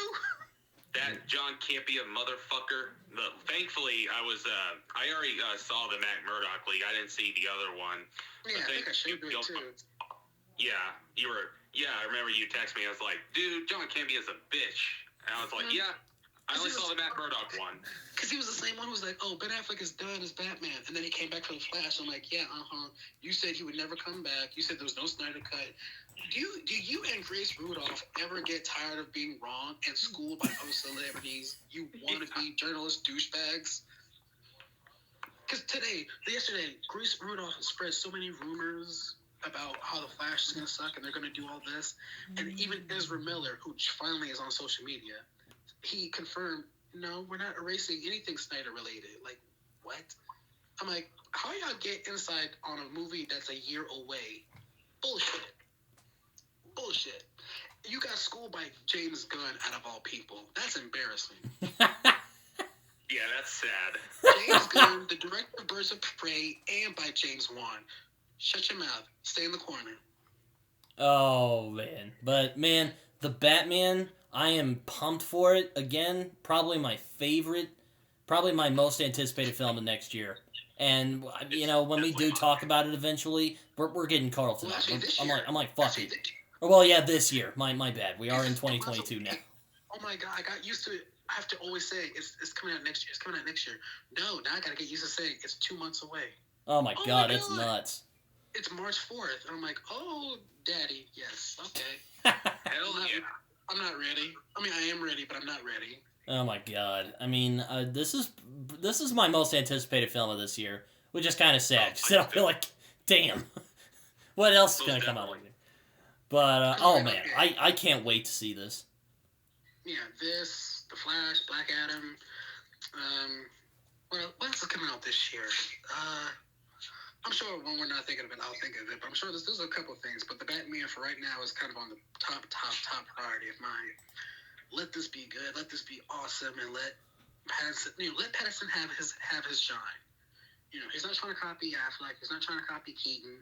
Which the Flash, you get to see them both come back, so you get the best. This is going to be the year of the Batman. You get to have 3 Batmen that all are going to be your favorites. Enjoy it, because you're never going to see something like this ever again, probably. We got to have our 3 Spider-Men. Now we get to have our 3 Batman. That's a win-win. Yes, it's a win-win. Yep. Oh my god. I mean, but yes, that is. I mean, this and like The Northman next year are like my most anticipated movies of this year. Oh yeah, The Northman. So excited for that one. But yes. But yeah, that was our episode of Django Unchained. Joining us is the wonderful Carlton Bacon. Thank you. Since I'm choosing next week, I wanted to do something a little special, Jacob. Ooh boy. Wanted to do something a little special. I wanted to talk about our most anticipated films of this year this year that we have coming up here, because we are in 2022 now, which I can't even believe. I'm not used to it yet. That's crazy. Oh man. We might even try and get some people to get some special messages in to hopefully I can do that, but you know, I guess we'll see if that works or not. But anyways, that was Django Unchained plus other things. This might be one of our longer episodes. But Carlton, thank you so much for coming on, man. Oh, thank you. Thank you for having me on here, man. Oh, no problem. We'll definitely have you on again when we talk about the Batman. Whenever that'll be. Oh, yeah. We're either going to really love it or really not. Hopefully it'll be the former. But either way, I hope it's going to be entertaining. Oh, man. But this was fun. Jacob, did you want to do the outro? Or... Oh, yeah. Yeah, this was fun. I really wanted to talk about this film. I didn't want to talk about it with anybody else other than you and Carlton, especially Carlton. That's why I wanted him to have on as a guest. Once again, thanks for coming on, buddy. And this has been Brit and Jacob, the movies, episode 13, in the new year, 2022. I've been Jacob. I've been Britton. And we do it for the love of the movies. Yes. And also Carlton. Do you have any like social media you want to share? I mean, I know it, but you can tell. Oh yeah, I am Carlton Bacon 95 on Twitter. I'm Bacon Carlton on Instagram, and just on good old Facebook, Carlton Bacon. If you guys want to follow me there. Yes, he has a lot of fun, interesting stuff on there. So definitely check it out. But yes, this has been our next episode of Brit and Jacob the Movies. See you guys later. See you guys later.